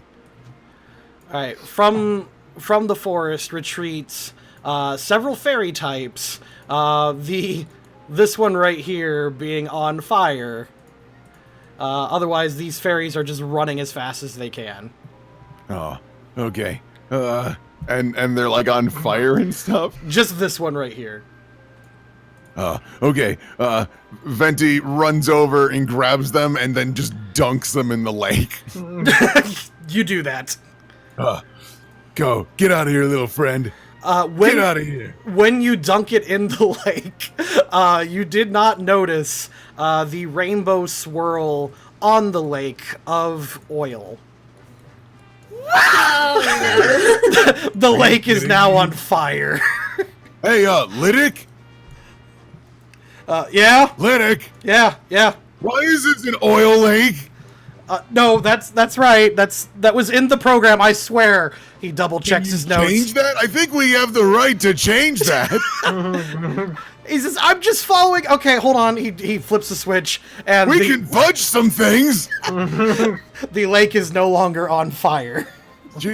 Oh, is it? Hold on. Before he dunks this flaming Pokemon back in, is this water?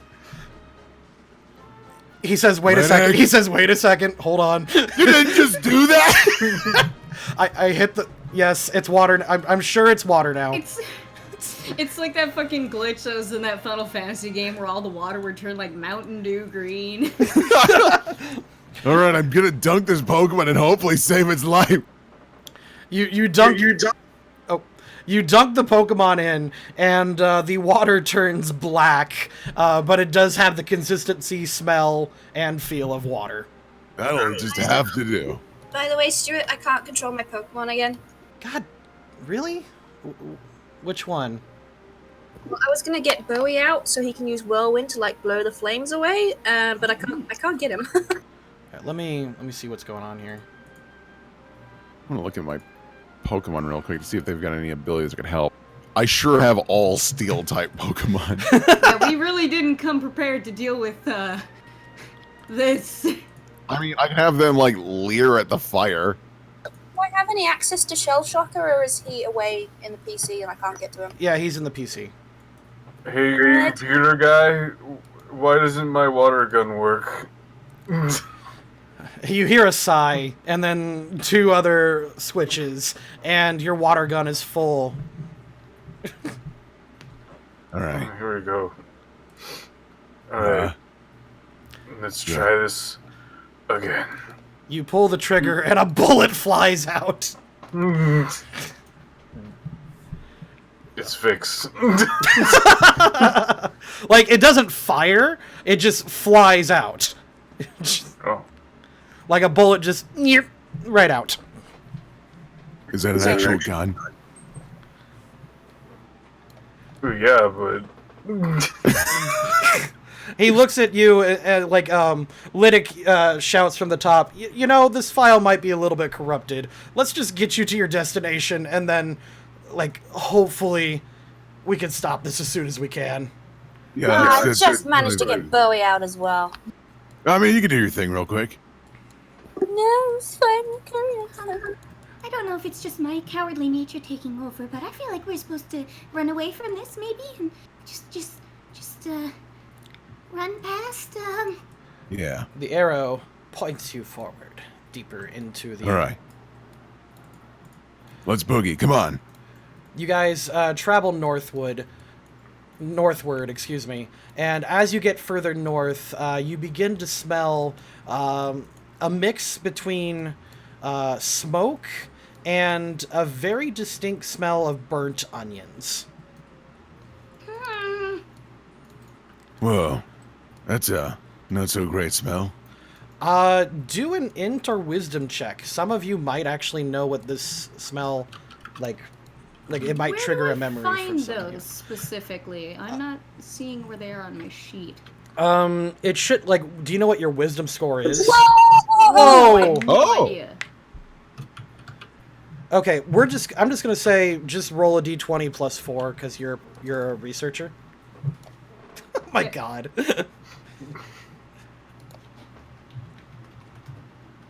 Yeah. Same as Venti. It's very smoky here. All right, Scarlet, you recognize this smell immediately as the smell of Leader Sarah. Whether you choose to share that information or not is up to you. It's the I'm smoky assuming tree. they know who Sarah is, so I'm just gonna say that's the smell of Sarah. I recognize it, from the time we met before. Wow, she's got a unique scent. You have to talk to her. All right, well, She why? ever heard of bathing? I mean, you can't just out and say that to She's someone. I don't see her anywhere, and if it's fine, okay. We'll talk to her later.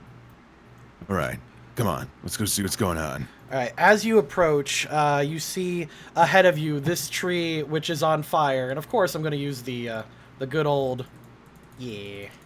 Oh my God! This place is on fire, and let me grab. You see, whoop. Let me switch back to the cursor. You can see Sarah standing in front of this tree, and you also see a man. Let me pull him up. A man. A man. A man. A middle-aged man. Oh. A businessman. He is standing there with, just standing there in rage. And on him is also... Sorry, That's fine. a familiar-looking Steelix. Steelix. You mean Registeel? Oh, sorry, Registeel. Yep, I know Pokemon. That's my friend. I'm super It's good at Reggie. Pokemon. All right, you see My a buddy. familiar-looking Registeel, and as you guys enter the clearing, all three of these people look at you, and they don't recognize you, but the woman that all of you recognize as Leader Sarah shouts a help. She says, "Quick, help me! He's going to destroy this forest and our way of life." Reggie? Nah, man. Hey, Sarah, nice, good to see you again. Reggie's a good boy. Hey, Reggie! Reggie looks at you, holds up an arm, and fires a flash cannon at you.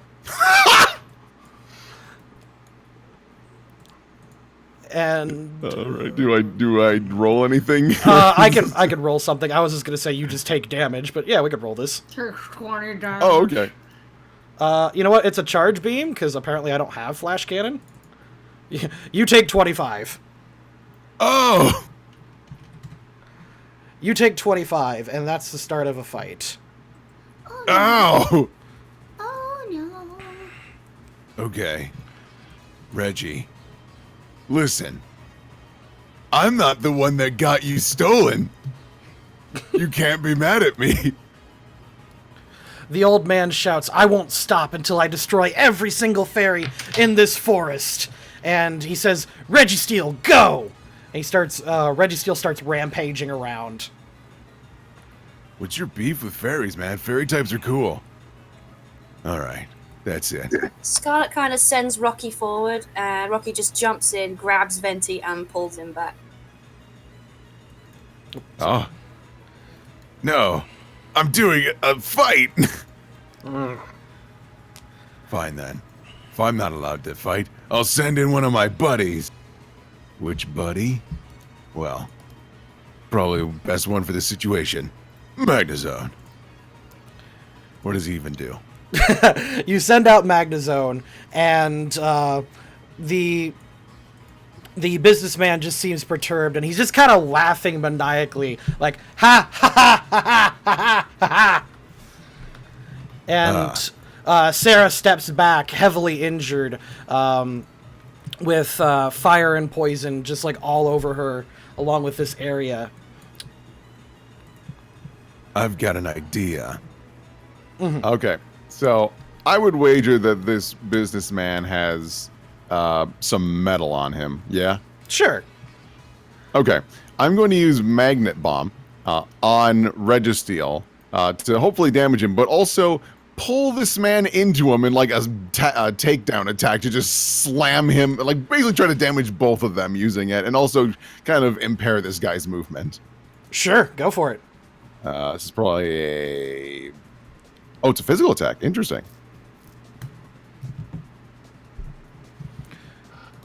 All right, Magnazone goes forward, attaches all of his magnets to it, and then rubs Registeel. Registeel then quickly becomes magnetized and pulls in the businessman, who slams into the back of him and is now shouting at you.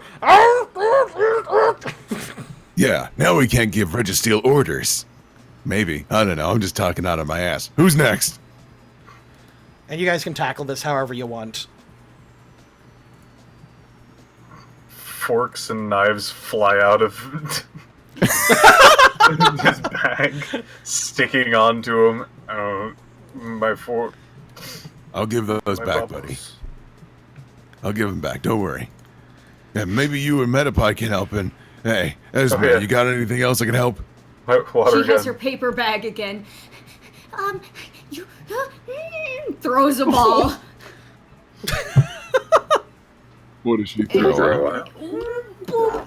Go, do the thing. There we go. Ooh. Why is he so big? That's because Garchomp's a big Pokemon.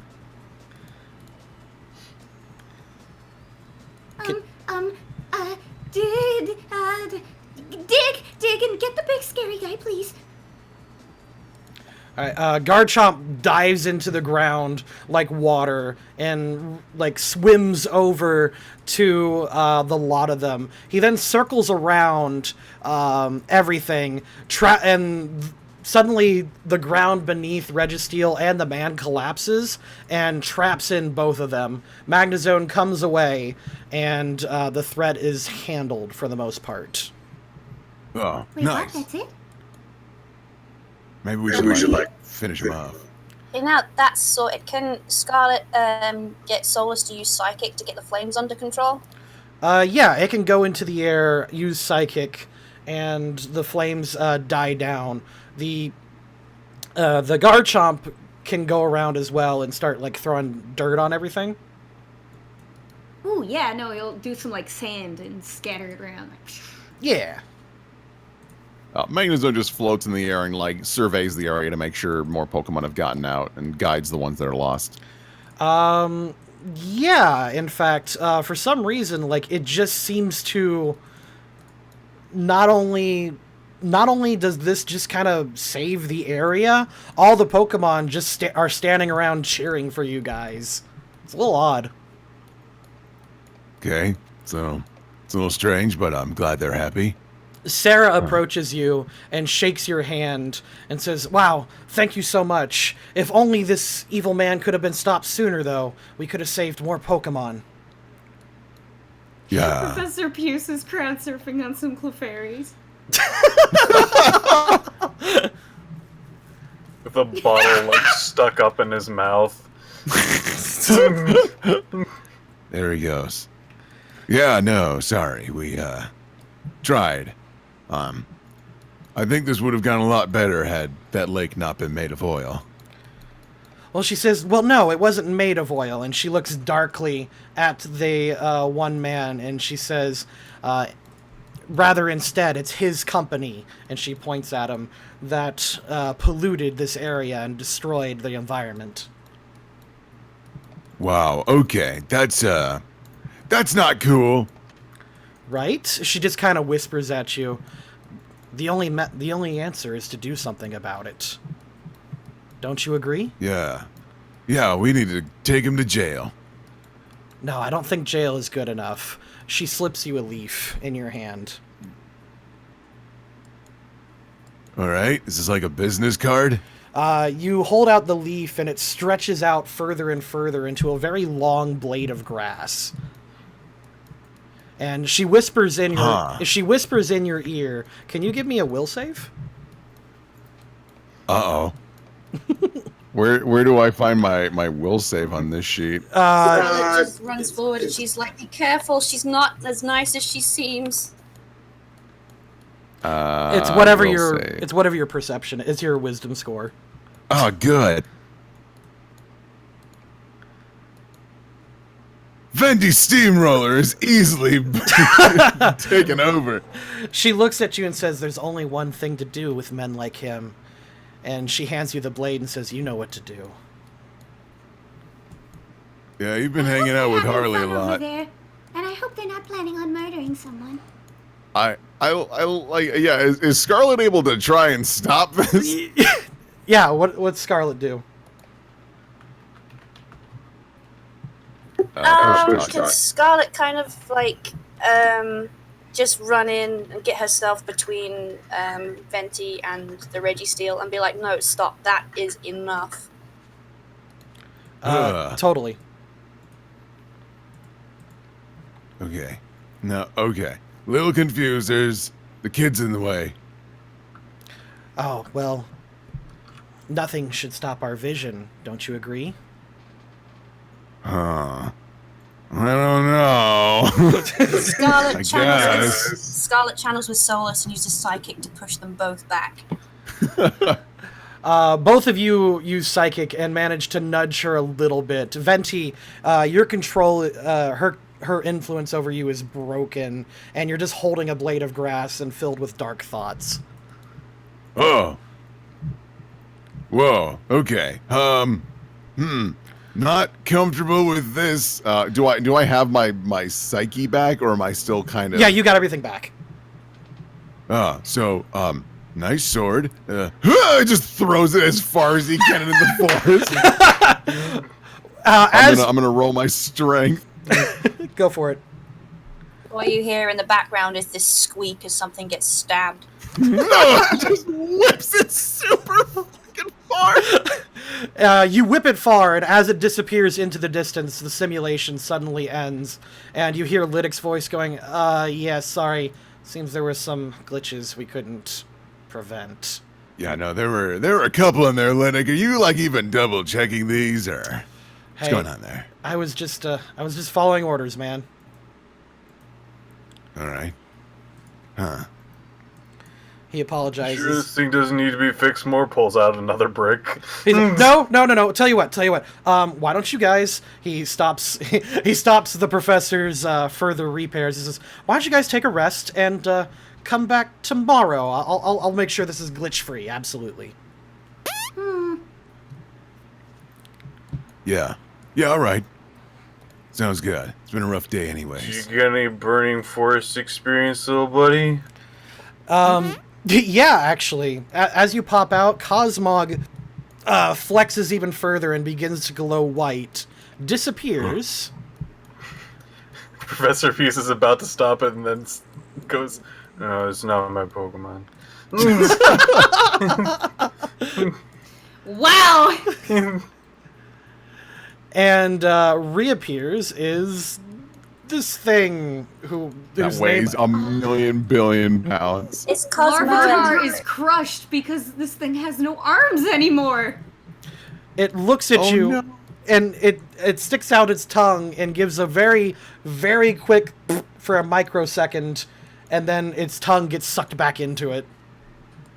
Like a black hole. No. He can't poot. I'm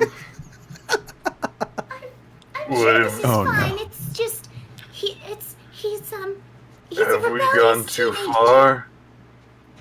No, it's Or fine. has It's his man rebellious rot? teenager phase, and this is when he gets really depressed and sleeps a lot during the day and doesn't do his homework and. Very hard to move with all these tiny Pokemon. All right. Well, we should bring him back and set him in bed. Like he goes to pick up the what is this, a Cosmore or something like that? I do not remember its name. Let me look it up. Cosmoem. Orb. He goes to pick it up and like try to walk away, but like gets kind of clotheslined, almost like, oh, buddy, you gained a few thousand pounds. Wow, dude, your body slam's gonna be rad. It All right. poots at you. Very refined poot. Oh no. So disconnected for a moment, but I'm sure she'll be back. Okay. Right. If you want, I can end the day for you, and we can start wrapping this up a little. Sure. Okay. I don't know how long your time limit is, but I know, Aram, you had to edit a video, right? Siv's got a video to work on. Oh, See if we Siv. can hear you if you're talking. Okay, sorry. Yeah, no, my internet was crapping out. No worries. All right. So you guys go ahead, and you head back to your room, actually. Scarlet, you could choose to stay with these guys for the evening, or you can choose to go back to your room. I think Scarlett's gonna stay with these guys, but only if, like, Layla isn't about. If she sees Layla, then she's kind of just gonna leave. I don't blame you. That is fair. She's scary. She made fun of my dress once. Oh, that's not what I wanted. Oh. Whoa. Sorry, I made a clone. But yeah. All right. So we go and hang out for a bit, or just Yeah. go to the next day. You head back to the leisure room. Is there anything in particular you want to discuss, or do you just want to? What do you want to do with that? I'm fine with whatever. I think it's more up to Scarlet if there's anything she wanted to ask these guys. Scarlett kind of just wants to use this opportunity to talk to them more about the whole Team Vision thing, see if they actually know what's really going on, because she's kind of figured out that nobody here actually realizes that, like, the bad crap that's going on. Yeah. So, I don't know. I think we're doing a pretty good job.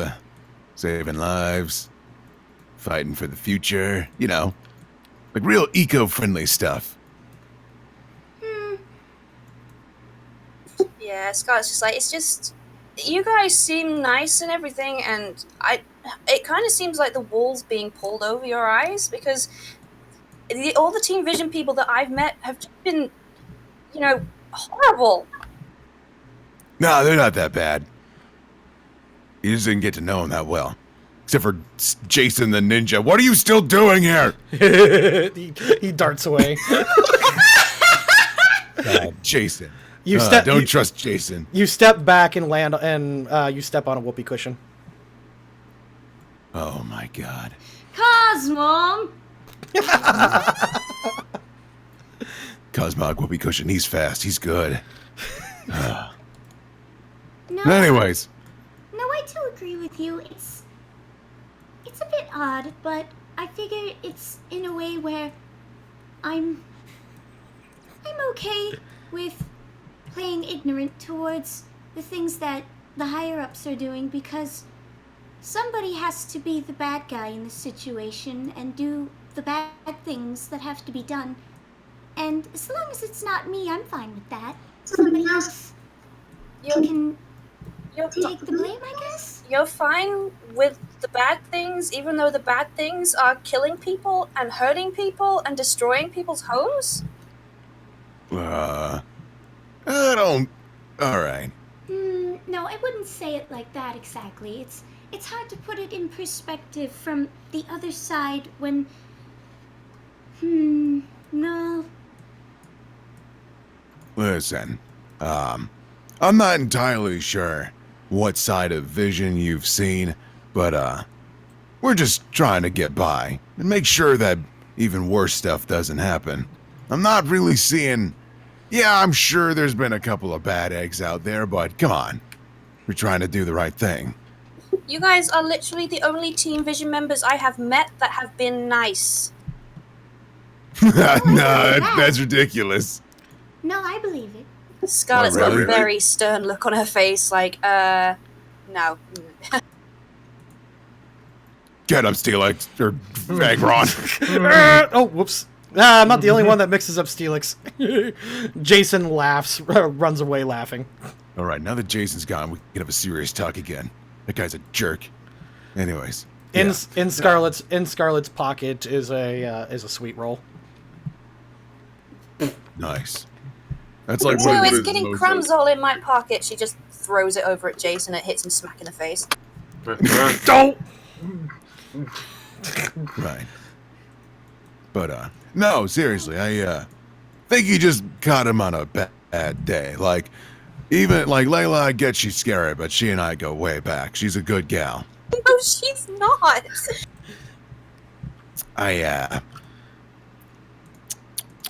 He like scratches his chin, realizing that earlier today. Venti looks at information pamphlet. Oh, it says here she's a nice gal. Yeah, no, the pamphlet she gave me explains everyone's backstory, and now she's a good gal. But no, now that you Killed mentioned it, my friend. yeah, no, I was he puts the pamphlet away. I was just remembering that did happen. I mean, so this might come off as rude. That's not my intention. Just trying to, ease the pain. Did you actually see them die? Because like with Chad Dump Truck, I saw him die. I guarantee his death. Yeah, I did. She pushed the button. She electrocuted my friend. I saw her die, and then we teleported here. Okay, so you didn't teleport before. Okay. That is pretty good evidence. Yeah. Yikes. Well, I'm sure she had, like, Venti's like kind of scrunching up as he's talking, had a reason. Venti, I'm from the wrong anime, man. I am supposed to be in a friendly shoujo. Whatever that is. That's right. I don't know Japanese words. That, like, Watashi says. Watashi pops out of the potted plant. Don't. Don't encourage it. But, all right. So, maybe there are some bad folks here. But, and I'm not saying this excuses it, but the few for the many, Future's kind of... I don't Bottom. understand. Try though. again with what I was trying to say earlier. I realize that there are bad people in our group, and I guess for the most part, our small collective here, myself, Venti, and my uncle, seem to be the only nice people you've run into. So yes, it's like Venti is saying how if they're I'm all right with them being the bad guys because I'm going to try my best, and hopefully they're in the same mindset of to be the good ones amongst them and to do maybe like some quality control and try and avoid as much death and just bad things. Yeah. I'm not very good at this. No, you're right, kid. Yeah. There's a lot of good people, trust me. I'm a professor. He is a professor. Oh, we could be the good guys on the inside. That's what I want to say. Yeah. Yeah. Don't talk to Harley. He seems interested in killing people, so I'll try and talk him down. All right. But, No yeah. more killing, please, thanks. Repeat that, Scarlet. No more killing, please. Thanks. Yeah. with Venti Steamroller around, nobody dies. Except my entire gang. Wow. He, like, sits down.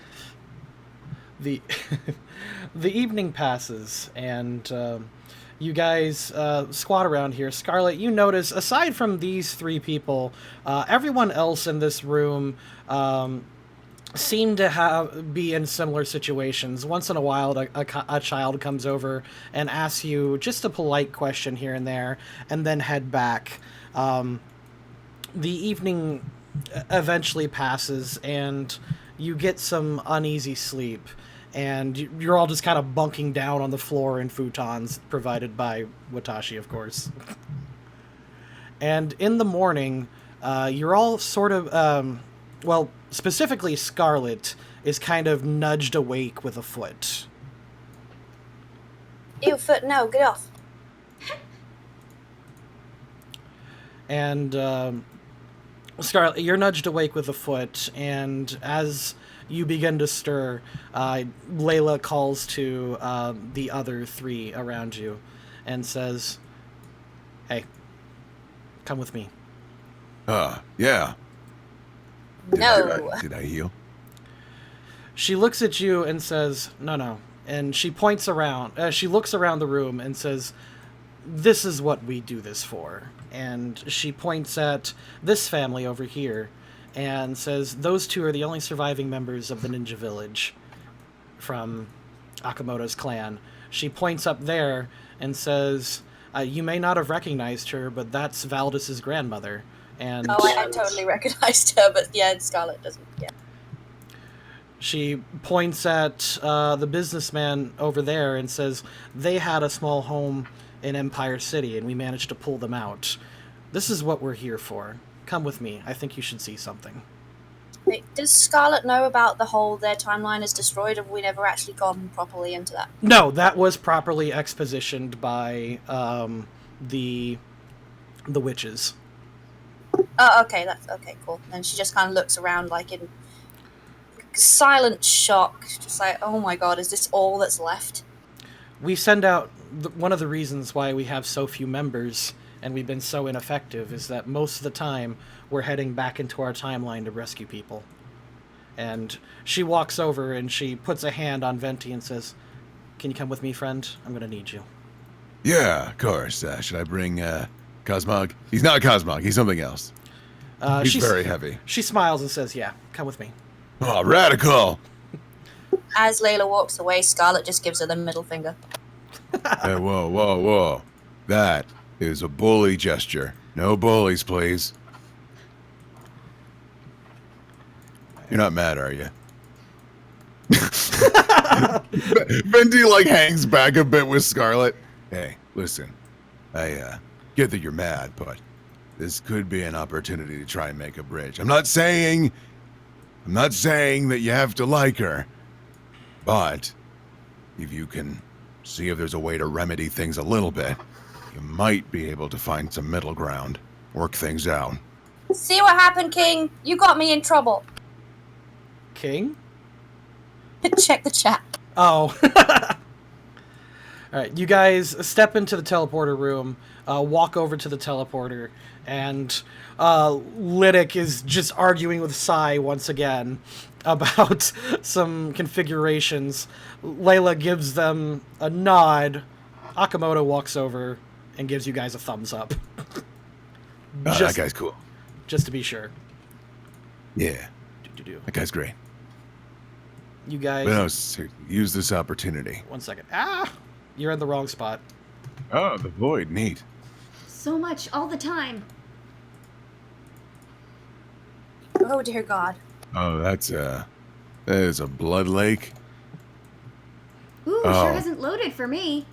Oh, this is concerning.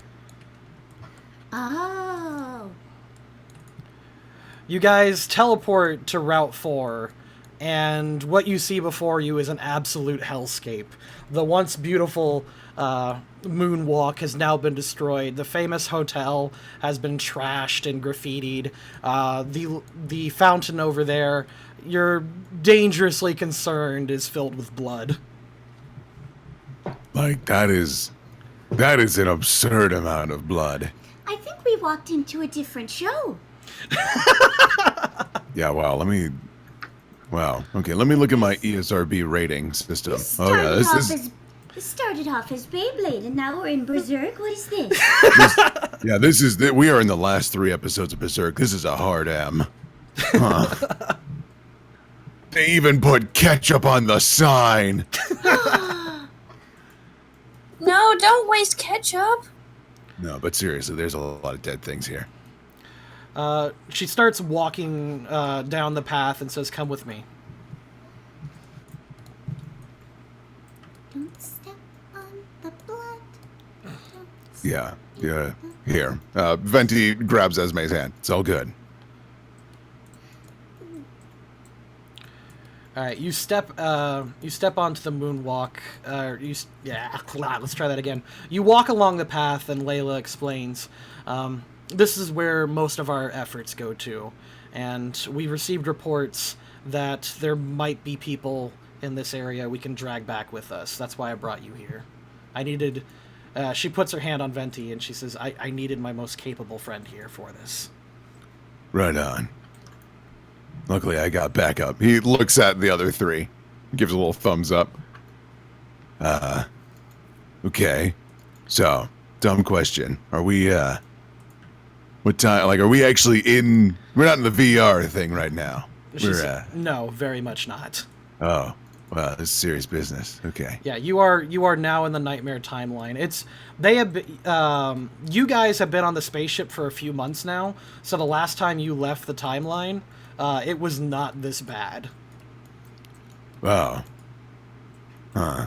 Yeah, things got a little rough around here. It was bad before, but yikes. Yeah, this is rough.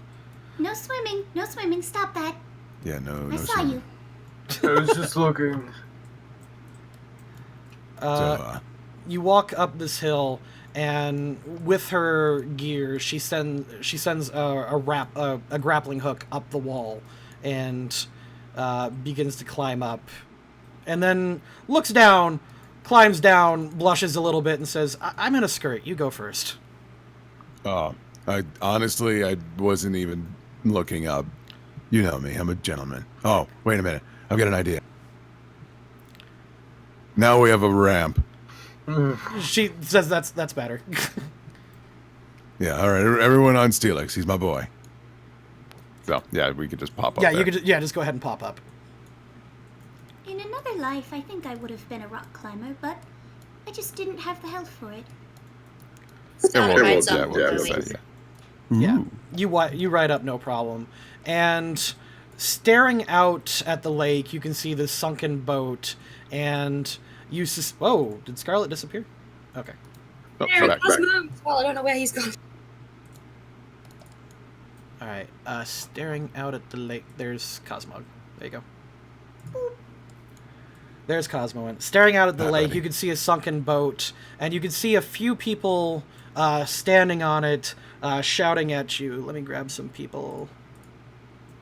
And people. Oop.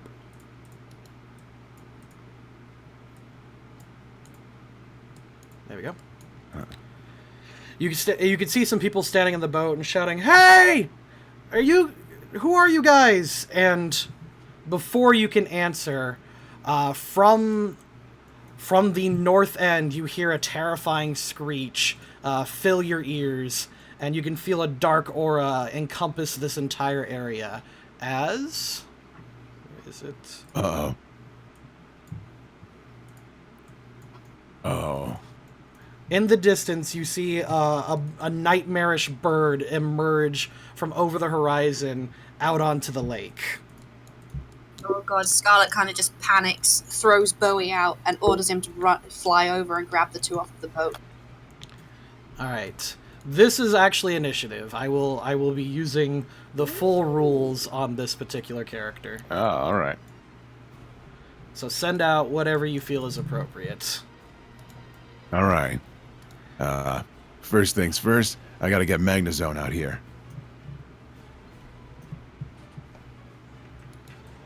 I'm gonna put put him it there, why not? I'm gonna put it here since There we go.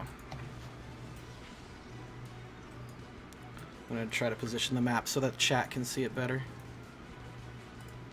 Sure. Yeah. There we go.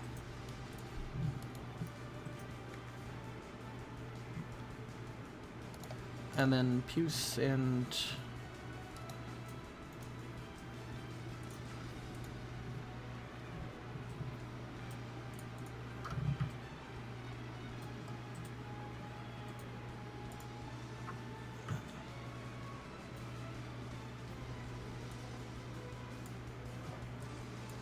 Ugh.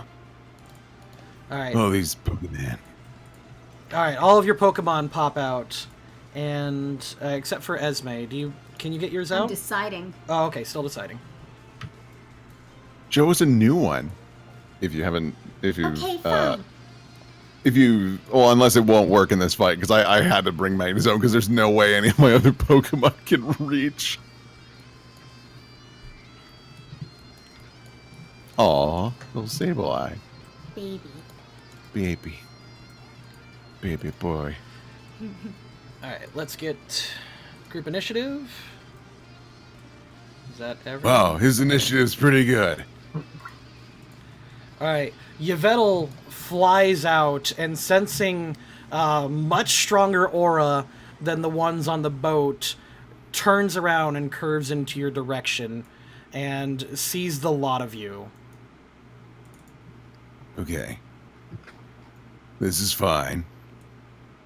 We're fine. I don't think he sees us yet.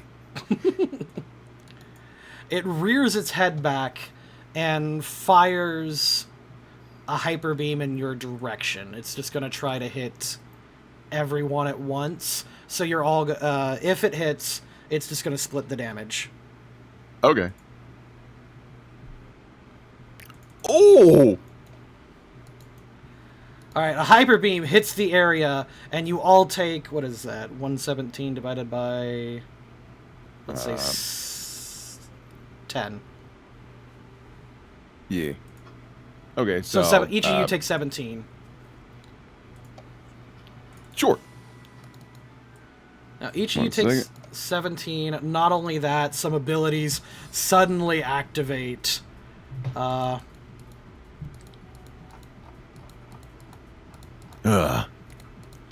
You then take another 17 from this death aura that Scarlet is familiar with. Oh. And you Great. you all have been shackled. Okay. Meaning your and their movement. So basically, you can only move at a half movement speed. Cool. So Pidgeot goes. What is Scarlet doing? Well, first, I think Scarlet's more concerned about the safety of those on the boat because it looks like it's sinking, so she's going to send him off to fly over and get them, like, up and out of the way. Okay. Are you going to hop on Bowie yourself, or is Bowie just going to go? No, Bowie's going to go on his own. I don't think he'll be able to carry more than one person at a time. Okay. Alright, Bowie heads out, and is shackled a little bit, so can only go half as far. Magnezone, your turn. All right. Can I have Magnezone hold his turn? Oh, I should double check. Am I able to throw out another Pokemon as well as Magnezone? Is this the cheese you were telling me about? This is the cheese. Yeah, go for it. Okay. So what I will do then, if I can just do this now, I don't know if I can. It will take some turn to charge up what you're wanting to charge. Yeah, absolutely. It will so take several, yeah. I pull out Steelix, and he lands above Magnezone. Magnezone, using his magnetic field, will begin to spin Steelix like a drill, preparing to use him like a railgun. Sableye. It's our secret technique. Ooh, oh boy. Okay. I'm gonna use detect so that I can try and prepare for whatever the hell this thing's gonna do next. What does detect do? User is hit by a move, the user may use detect. The user instead is not hit by the move. You do not take any damage, nor are you affected by any of the move's effects. Okay, so you can actually use that as a reaction. Okay. Oh. So yeah, that is fine. I'm actually Yeah, I'll save my turn and use that as a reaction if this thing's just gonna like fuck me up next turn. I'd like to use that to you like, fuck out of can the way. you can still use a move this turn though. That is fine. Okay, ooh, not super useful, but let's go for a feint attack. Which one is this? Hold on. Feint It's attack physical, is it physical, says. yeah. So is it the Starburst? It's a red one. This is the red one, yeah. Yeah. Okay. Let's see. Oh no. Teleports behind you. Nothing personnel, wait. kid. Yeah. Except it's like a little gremlin. Oh my god, that's a lot of damage. All right. Stabilize a monster. That's actually average. Oh. Well, I still think it's great. And I'm like, whoa, nice job. Be All careful, right. don't fall into the lake of blood. I envision that's the noise it makes. All right, and then Metapod's turn. Things are looking serious. Metapod. Use your Ultra Hyper Beam X move. All right, and that is. Oh yeah, of course. Why did I even ask? All right, so it's now Esmeralda's turn. Ooh, okay.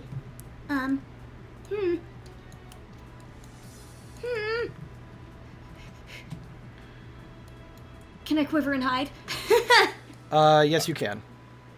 Cool. In fact, Layla commands you to get down. She's like, I didn't expect this. I'm sorry. You should be. Okay. Such sass. Bruce.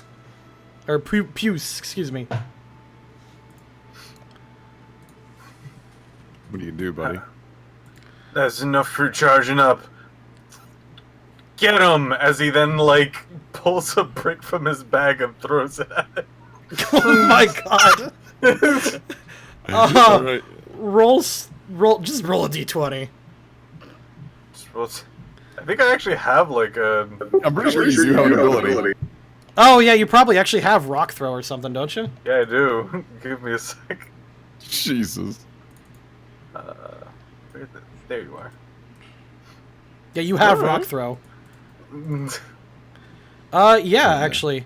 You throw a brick at it, it hits it square on the head. It does more damage than anything else so far, but it's not much. Can you see its hit point bar? No. There you go. Oh, there it is. Oh no. Got him. Venti, your turn. Okay, so Venti, I have added in Steelix a move that's an additional move, and I called it Secret Technique Railgun. Perfect. And the way it works is it is a damage base of 20, which is incredibly strong, but for every round you charge it, the damage base goes up by another 5. All right. But you have to We gotta keep charging this baby. So yeah, you're gonna have to charge it for a minimum of 3 turns before you're gonna launch it in order to build up enough kinetic energy. But for now, you right. are a sitting duck. That's fine. Venti jumps on top of Steelix and runs on him like a log in water to try and speed him up and also take any hits that Yvettle tries to do. Okay. I've got your back, friendo. Roll strength. Okay. Please still be good.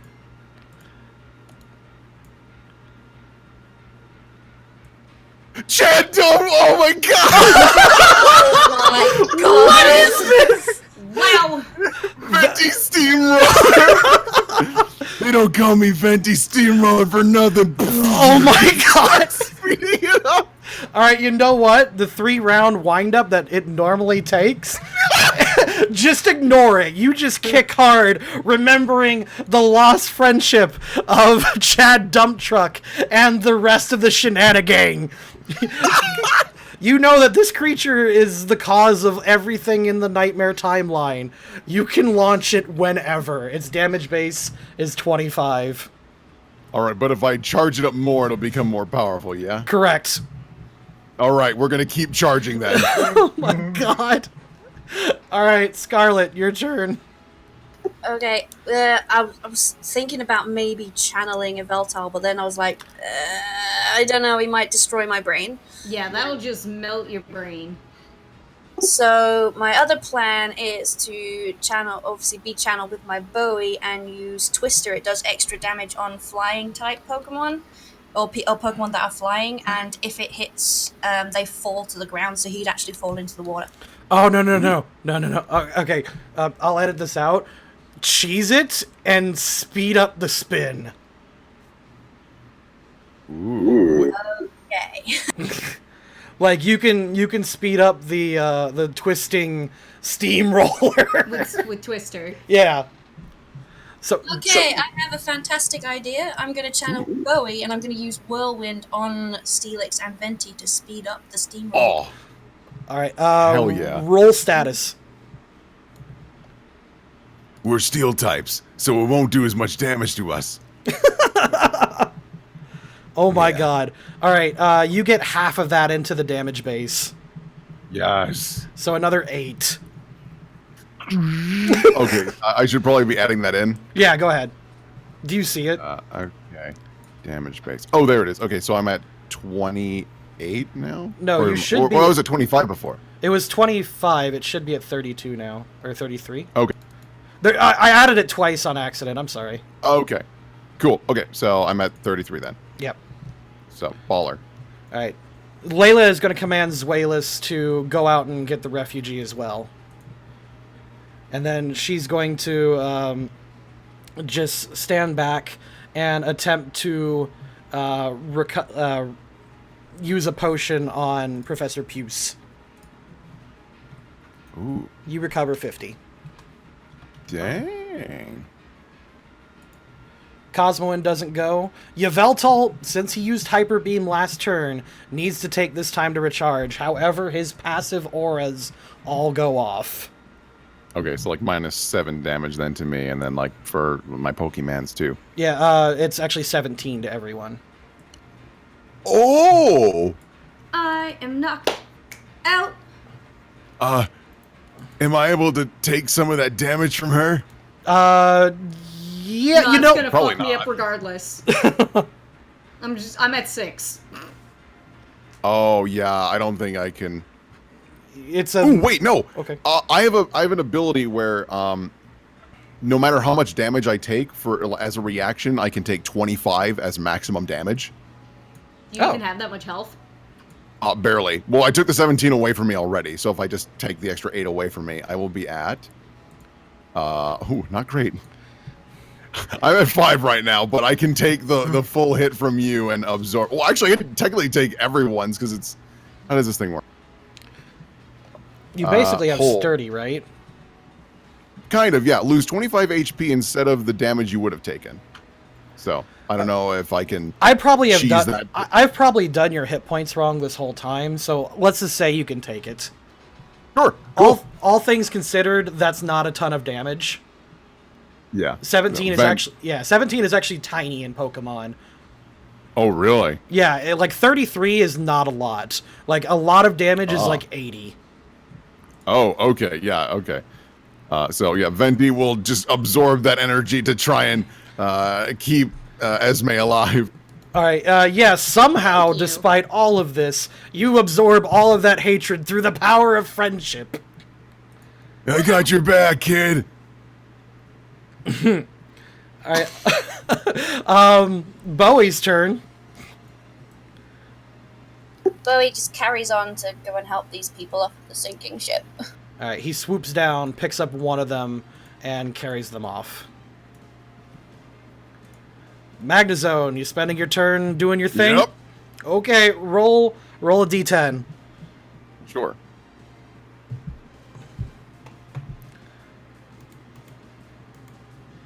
Yeah. Oh my god. Alright, add 9 to the damage base. Okay. I'm at 42 damage base. Oh my god. Sableye, it's turn. What is... How do we switch Pokemon? What's the requirement for that? You could just do that. Okay, bring out Noivern. Sableye's coming back. Okay. Boink. Oh no! I get 2! Oh. Okay, can I move on my turn also? Yeah, it can go. Alright, cool. I'm gonna use Tailwind to also add to the spin. And the best part is Venti is running on this right now. Holy shit. Add okay. 5 more. Yes. Oh my god. Power. Okay, shit, which one do I roll for this? The circly or... The yin yang. Ying yang. An odd moment of clear speech. Moonbug, use Harden. Oh my The god. flash in Esme's eyes as she's down on the ground. Professor, Professor. Layla comes over and uses a super potion on Esme, despite. don't touch me. No. Oh! Alright, she backs off. Layla, you gotta heal Esme. She kneels down and just says, "Take your medicine," and sprays you with the super potion. Bitch! You gain 50 reluctantly. I spit at your medicine. Alright, shit, I had something in mind, I forgot it. Can I hold my turn and Piff, you go ahead of me? Yeah. So I can remember what I was doing? Okay. Like a football, Professor Puce picks up Moonbug and dashes in front of the Steelix and places the the Metapod on the nose of Steelix. Yeah, and the Steelix will clamp down, bite on you to make like a pointed drill. It's the drill that Silly pierces as the shit. heavens. Dear God. Alright, Esme, do you have anything else? Yes, okay, I would like to use, strategic targeting to try and find a weak spot for them to aim the railgun at. Oh! Yeah, the Y in the dead center is its heart. Ha! Way to show your hand. Oh my god. Alright, this is amazing. Venti, Scarlet, anything else? No? Hold on. Scarlett's gonna use heal wounds on Venti. Thanks, kid. We'll just say you get an easy 50. Oh, snap. Back in the game. Okay. Zuelis picks up one of the refugees. You are now incredibly charged. Is there anything else you want to do before, I'm guessing, unleashing your payload? Yeah, no, Venti will just keep on running on it, and he's gonna ride with Steelix. It's ride or die. It's his buddy. He can't just launch his friend. It's kind of one of those things like where like a military officer says, I would never give an order to my soldier that I wouldn't do myself. Venti's the same way. These are his buddies. He's gonna ride or die with the Steelix. That's amazing. Alright, All right, so what do I roll? whatever you want. Either a strength or whatever, man. Strength been working it? Sending power. Oh, not much strength this time. I'm just trying to hang on right now, honestly. Yeah, you feel yourself give way as you as the power of friendship ceases to be able to power you up anymore. Go ahead, man. Is this a physical attack, I assume? It's a physical attack. Here we go. Hold up. How many stages is Harden done? Oh, Does the in this battle? I think only twice. Overall, 5. All right, my mistake. Raise the damage base by 2 more. oh, okay, sorry. Yeah, should I just that was roll my again? own. Yeah, just roll it again. Range irrelevant. Yay! Happy face! Wow. All right, It's a little less than it's only one less than last time. no, I was yeah. Well, that 18 is a crit. It is? Since she used reveal weak points. Oh no! All right, 267 damage. all right. You rocket forward, slam into it, pierce clean through it. After a second, it actually hits it, and its aura and dense body protects it a little bit. It eventually flies all three of you clean through it onto the other side, leaving a giant gaping hole. This thing takes the full 267. Jesus. As I pass through, am I able to throw a Pokeball to try and catch it? I'll use one of my heavy Pokeballs, because I would wager he's a heavy Pokemon. Sure, roll D100 minus 20. Sure.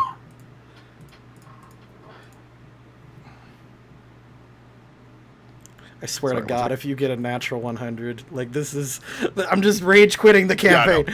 No, All right, it's a negative 17. all right. I'm going to tell you, even though that's an amazing roll, no. Oh, that's a good roll? That's a good roll. The lower, the better. Really? Yeah. No, you did amazing. You throw it and it hits the Pokemon. It disappears inside, but before it can even fully go inside, the Pokeball shatters open. And it just, the Yveltal just sinks down slowly into the blood lake below. And it gives a piercing screech. Ah! We got him, guys. And it eventually falls into the water as you guys just go sailing out into the stratosphere. I'm He's gonna the meteor now. I'm gonna use my Pokeball to put Steelix back in his ball because I don't want him to get hurt. And then I'm gonna hold on to Metapod for dear life and make sure he doesn't get hurt. Because I have the ability where no matter how much damage I take, I can make it 25. Okay. Yveltal crashes into the lake and disappears below its waters. Layla, however, brings back the refugees and says, "Wow, oh man." She calls on her scouter towards you, Venti, and you hear your phone ringing as you start falling back to Earth. Oh, hey. He like picks up his phone, still holding on to Metapod. Yeah, what's up? She's laughing like just joyously. Is like, "Still got it, huh, Venti?" Yeah, no, I'm not gonna lie, this is pretty high up. This is the highest I've fallen from. I mean, I've gone bungee cording and forgot the cord and survived, but this one might be a little tough. Luckily, I've got Moonbug. You hear her laughing, and she calls in, she's about to call in an escape rope for everybody, but it's going to take it a second to get everyone's positions, especially since some of you are really, really far away. Like, Can Pidgeot just quickly zoom up and bring him back because he's quite fast. yeah, Pidgeot starts zooming away, and as he starts flying away, the music abruptly stops again, and the blood lake like erupts, and Yveltal reemerges, fully recovered. Ah, crap. He was scared of Bowie. He was just waiting for him to run away. Yveltal reveals its last aura to you. It has the rivalry aura, and here's what it does. This is amazing. This aura is such bullshit. Glad I'm not there. This aura, Scarlet knows what it is, and I don't think the others are supernaturally inclined. But basically, the possessor of Rivalry aura cannot be brought below 1 hit point unless its paired rival is one of their enemies. This aura can only be disabled through the legendary rival aura. So as long as Yveltal's rival is not in the area, it won't die. Who's his rival? Me? No. Xerneas, I would assume. Oh. So what do we do? Damn it, where's Luna when I need her? Just before he charges up another blast again to finish you guys off, the escape rope is called, and you all teleport back to the ship.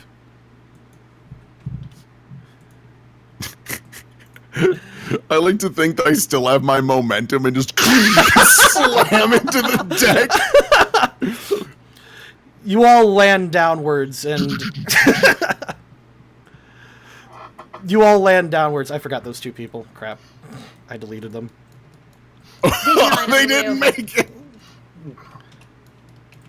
There they are.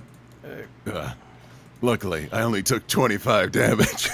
Instantly gets out first aid kit and gets to work. Venti dusts himself off. You guys all right? No, sit back down. You're not done yet. Oh, yeah, sorry. He sits down. The two refugees come over and hug Venti, like, immediately, and says, "Thank you so much, that was amazing." Hey, these hugs are for everyone. Everyone did a great job. Group hug, everybody. Come on. I see you two over there. He points to Scarlet and Layla. Come on. She comes over reluctantly and just puts a hand in the circle. Hold on. You hear, like, the evolution music. It's turning white. It's looking more like a butterfree. Stop that. It's even, like... Metapod looks every up once to in a you. while, I don't know why. Metapod looks up to you like, please, just kill me.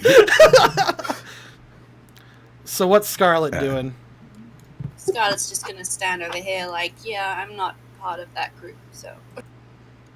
It does, but you're our friend, though, right?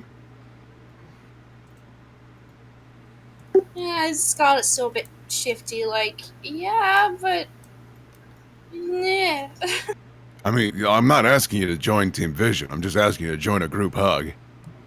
Layla joined the group hug. That's I'm kind of very why happy I'm... about that. Whoa. Esme first, then Scarlet. Oh, never mind. My sass will stay hidden.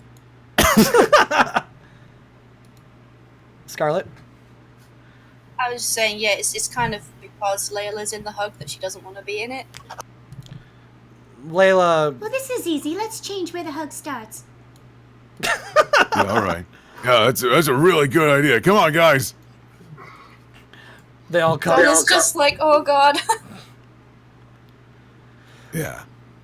See? Good teamwork. Come on, Layla. Layla's just there standing next to Moonbug. Like, yeah? Alright. Layla just leans against the console, just knowing, yeah, like she would just kind of ruin the moment for her. But as you guys separate, Layla approaches and says, "So this is why we need your help, Scarlet.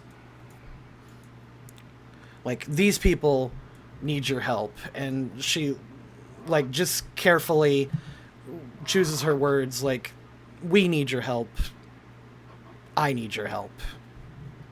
Can you just do one last thing, and then I promise you can go." And she holds up a USB drive. Just one last simulation. I don't know what is this I'm doing exactly. What's gonna happen once I've done all this? She walks over and guides, and says, "It's just what you need, and what, you know, this is good for you too." She guides Cosmoan over and says, "We're going to evolve Cosmoan so that we can help save the future."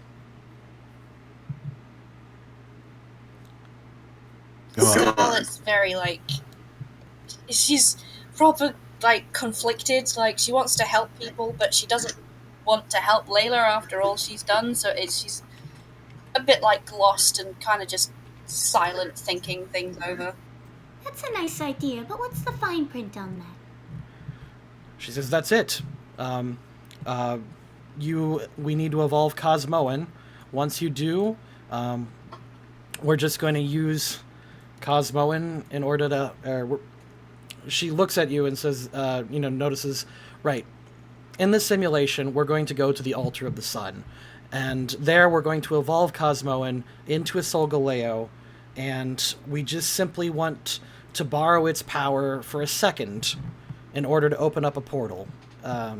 This one will allow us to to seal off the nightmare timeline once we rescue everyone so that it cannot hurt anyone again.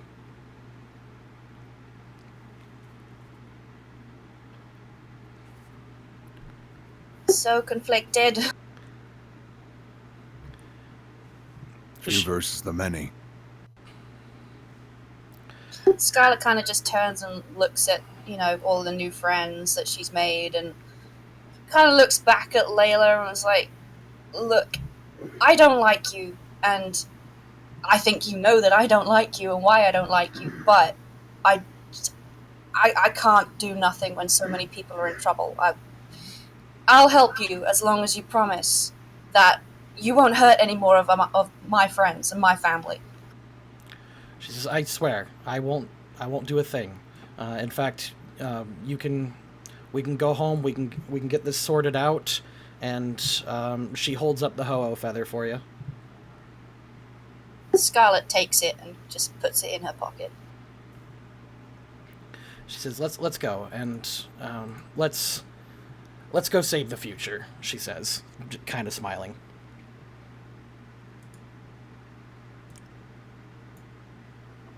Is that okay with everyone?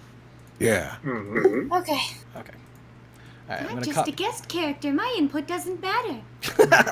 Yeah, I mean, I'm just Venti Steamroller. All Your right. input really matters. You guys head back to the laboratory, head into the simulator, insert the last USB, and head towards the altar of the sun. Ooh, neat. You can feel the mystical aura of this place, despite it being a simulation. Layla guides Cosmoan up to the center altar here, and she instructs Scarlett to head towards one of the daises. Okay, which one was the sun one? The sun's one's the right-hand side, isn't it? Mm-hmm. Gonna need to move this real quick. I've got a sprite that I need to pull up. Let me pull it up real quick. Doo-doo-doo.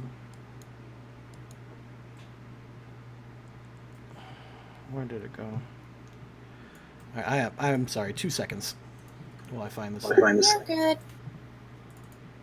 While I'm looking for this, did Piff and Civ have a good time? I feel like I ignored you a lot and gave Venti most of the... Yeah, man. No, it's cool. It's just he's the more extroverted character. I'm sorry. I feel bad. Venti is a very chatty person. He's just so friendly.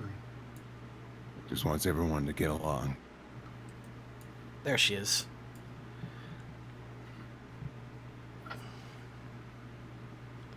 On the other end, a figure suddenly appears. What? Why is she here? She is a simulation. You sense no life from her, minus a little bit of spiritual energy. Okay. All right. Tired and hurt, you both begin to play your flutes, and... Where is it? As you begin to play, Cosmoan starts to light up, and its light begins to flood the area. It touches you, and Scarlet, the symbol on the back of your hand burns brightly as the light temporarily flies out, and it hits Cosmoan with the brightness of the sun. Cosmoan disappears for just a moment. A portal opens up, and Solgaleo jumps out to greet the party. Kitty, my kitty. You are fully bonded with it, and it has max loyalty. Whoa, nice. Hey, Venti, you'll like this guy. He's psychic steel. Oh, right on. That's a good cat. But he's your cat. He is best cat. You can pet him. Goodbye. He approaches the lot of you and starts snuggling, just friendly. Friendly. I like to think that it makes a couple of like cat noises, and Venti, while rubbing his nose, like, "Gonna miss you, Cosmog," and he like leans in. One for the road. Bless you, Cosmog. Bless you. And with that, Layla comes over and just a beaming smile, and she says, "Thank you, Scarlet. This will be a big help to us. I promise. And I can't wait to I can't wait to save the future with you guys." Yeah. Scarlet, like, pats Sol Galeo on the nose and is just like, yeah. Alright. The lot of you begin to leave the simulator, and you head back into the laboratory. I don't think I need that. I think I just need Sol Galeo. Venti, Yeah. tell me how to stop these tears. Why would you ever stop something like that? You're just expressing yourself. Let it out, friend. Let it out. Scarlet hands him a tissue. Yeah, like the both of them both individually like cover each cheek with little hankies. With that, you guys leave, and Layla says to the group, it says, "Hey, why don't you guys head back to the rec room? And I just want to talk to Scarlet for just a second." Of course. Hey, Scarlet. Nice job, kid. And, see you around. Thanks. It was nice to meet you guys. Really, thank you. Of course.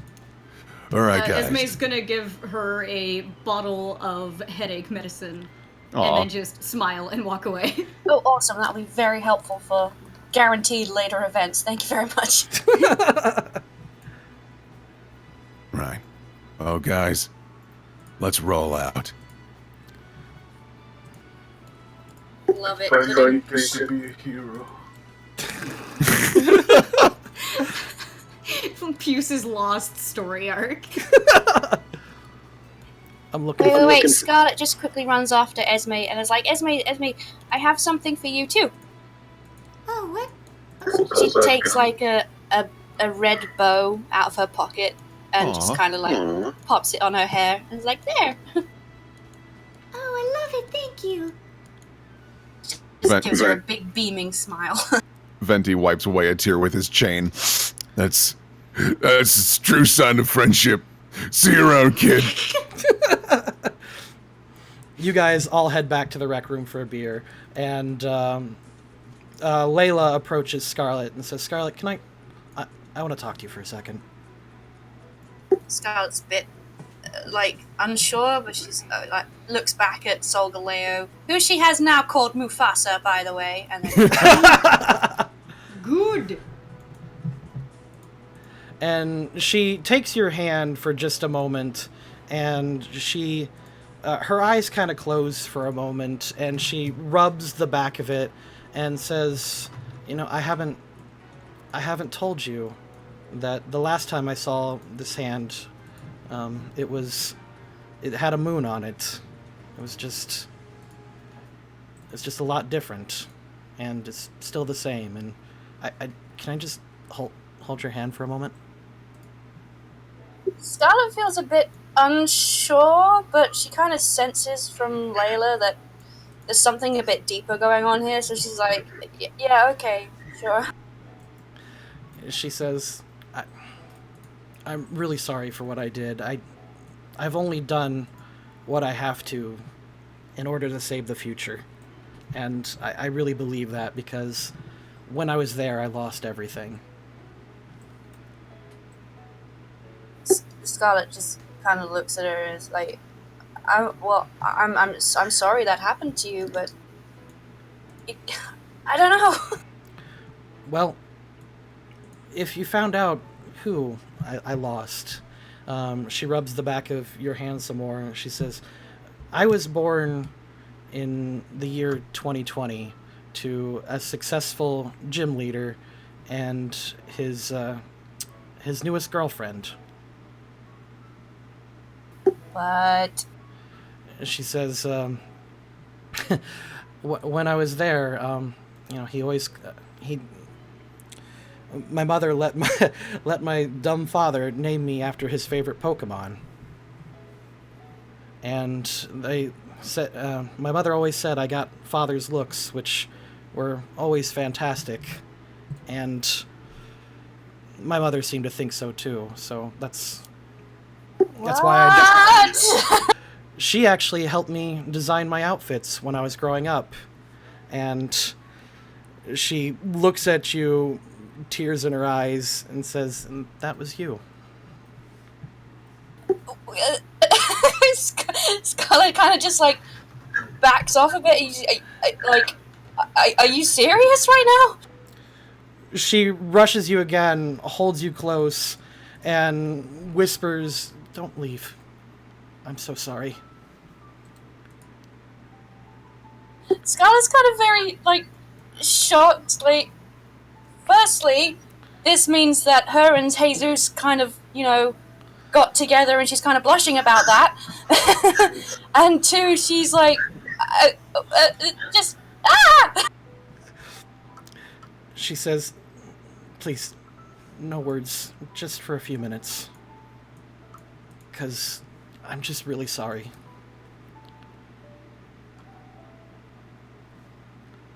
Oh my god. Scarlet just overwhelmed by just so much information, just starts crying and just hugs her. And she pulls you in closer.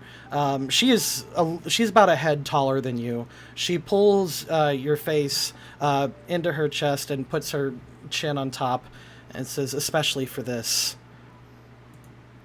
And What?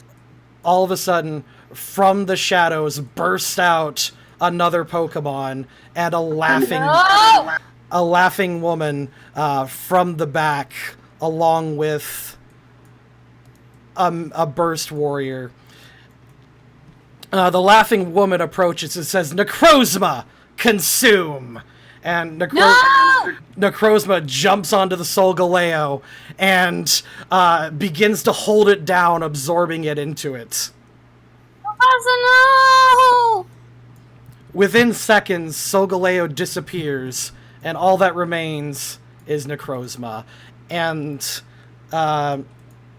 your vision starts to end as the laughter of this woman just fills the room. And Scarlet pushes Layla away and is like, how could you? I think I'm going to cut there. Okay. Shit! Man, I can't wait to see Cosmog again.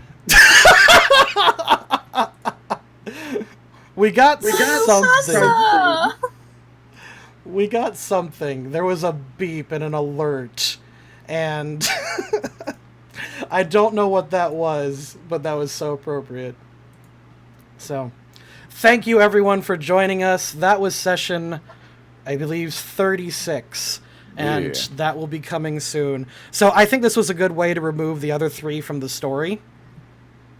That way, because obviously you would have interfered if you just saw that thing, if you saw your buddy get eaten. Yeah, no, they're happily drinking, like, yeah, job well done. Meanwhile, all that shit's happening. All right, Oh, so great. now, thank you guys for joining us. I hope you guys had fun. I felt bad just really focusing on Venti a lot, but he was the most outgoing. I'm That would be- sorry. No, it's fine. I tried to get you guys in every once in a while, but Mufasa has now become Scar, and I'm not happy. I like to think that everyone's laughing, and then this new Necrozma laughs is And they're like, what the? Is that its voice?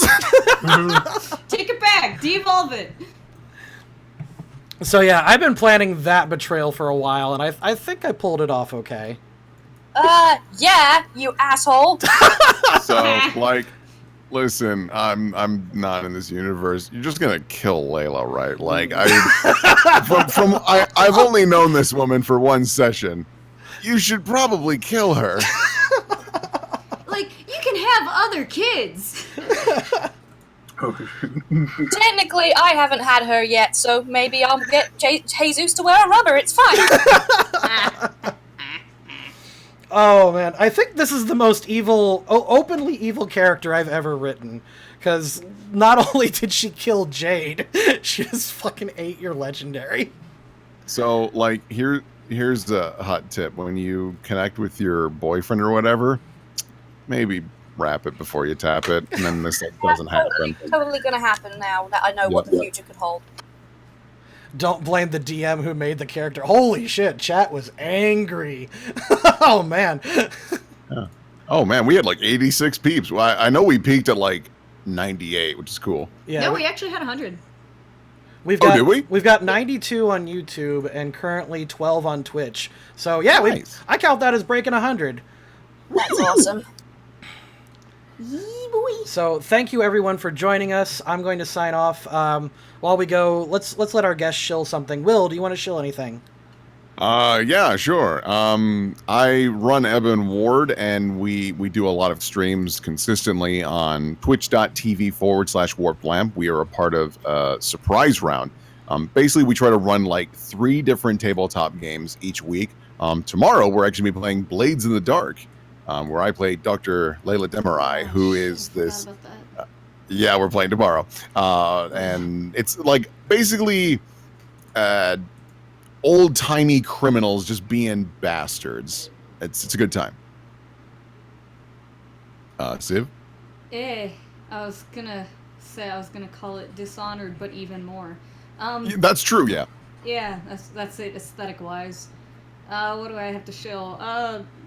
For those of you who like JoJo's Bizarre Adventure, and for those of you who don't like JoJo's Bizarre Adventure and want to see it made fun of, keep an eye on Jello's channel in the next few days.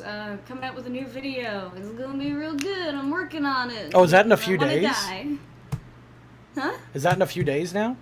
Yeah, I think it's on Friday, I think. I don't know, I don't remember. At this point, it's Hell all a yeah. blur. I'm excited. Mhm. Then Piff? I was just gonna extra shill for Will.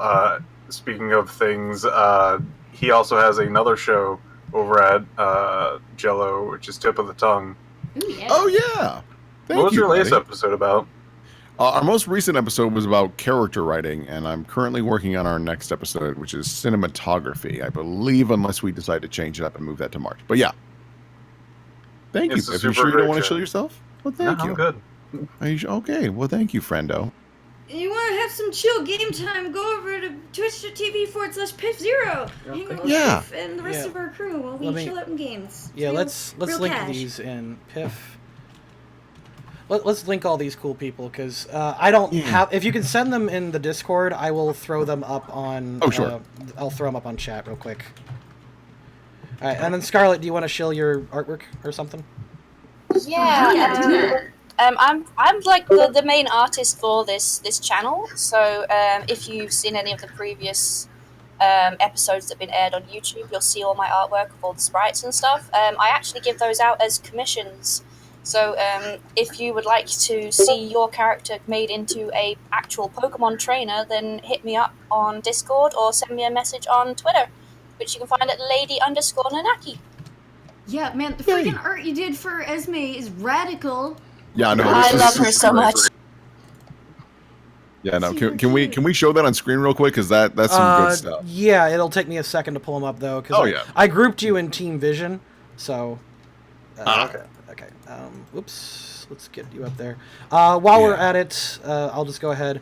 If you did not know, we stream these. We used to stream them once a week, and then that killed me doing editing on top of it. This episode will come out soon, but if you want to watch any of the uncut streams, $5 a month on our Patreon, or for higher amounts, you can actually get your OC in here. Lydic was actually an OC, if you did not know. Oh, Yeah. cool beans.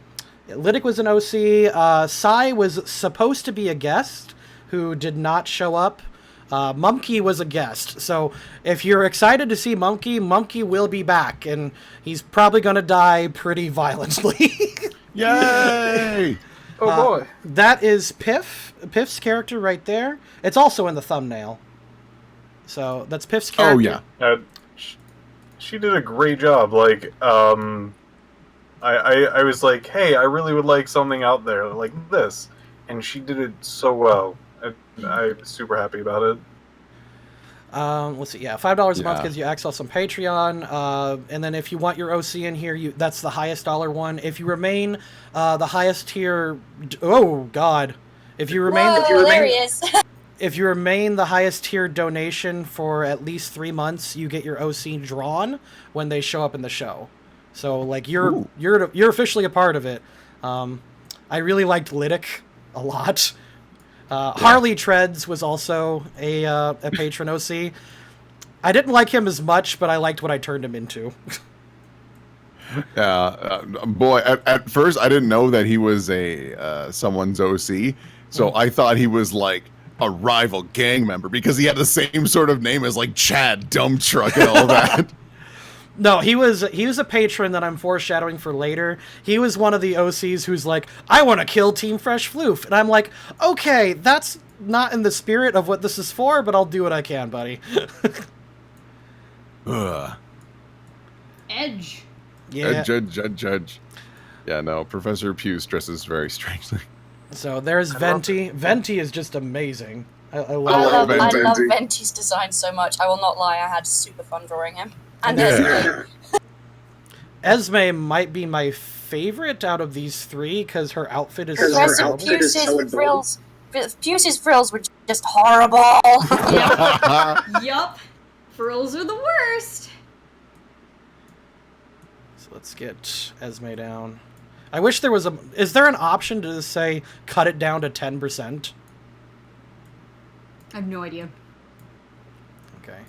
There's I have Esme. no idea. And she looks fantastic. I think, like, a lot of character appeal in that one. Yeah, no. These were fantastic. I remember when we first saw it, it was like, oh my god, these are so cute.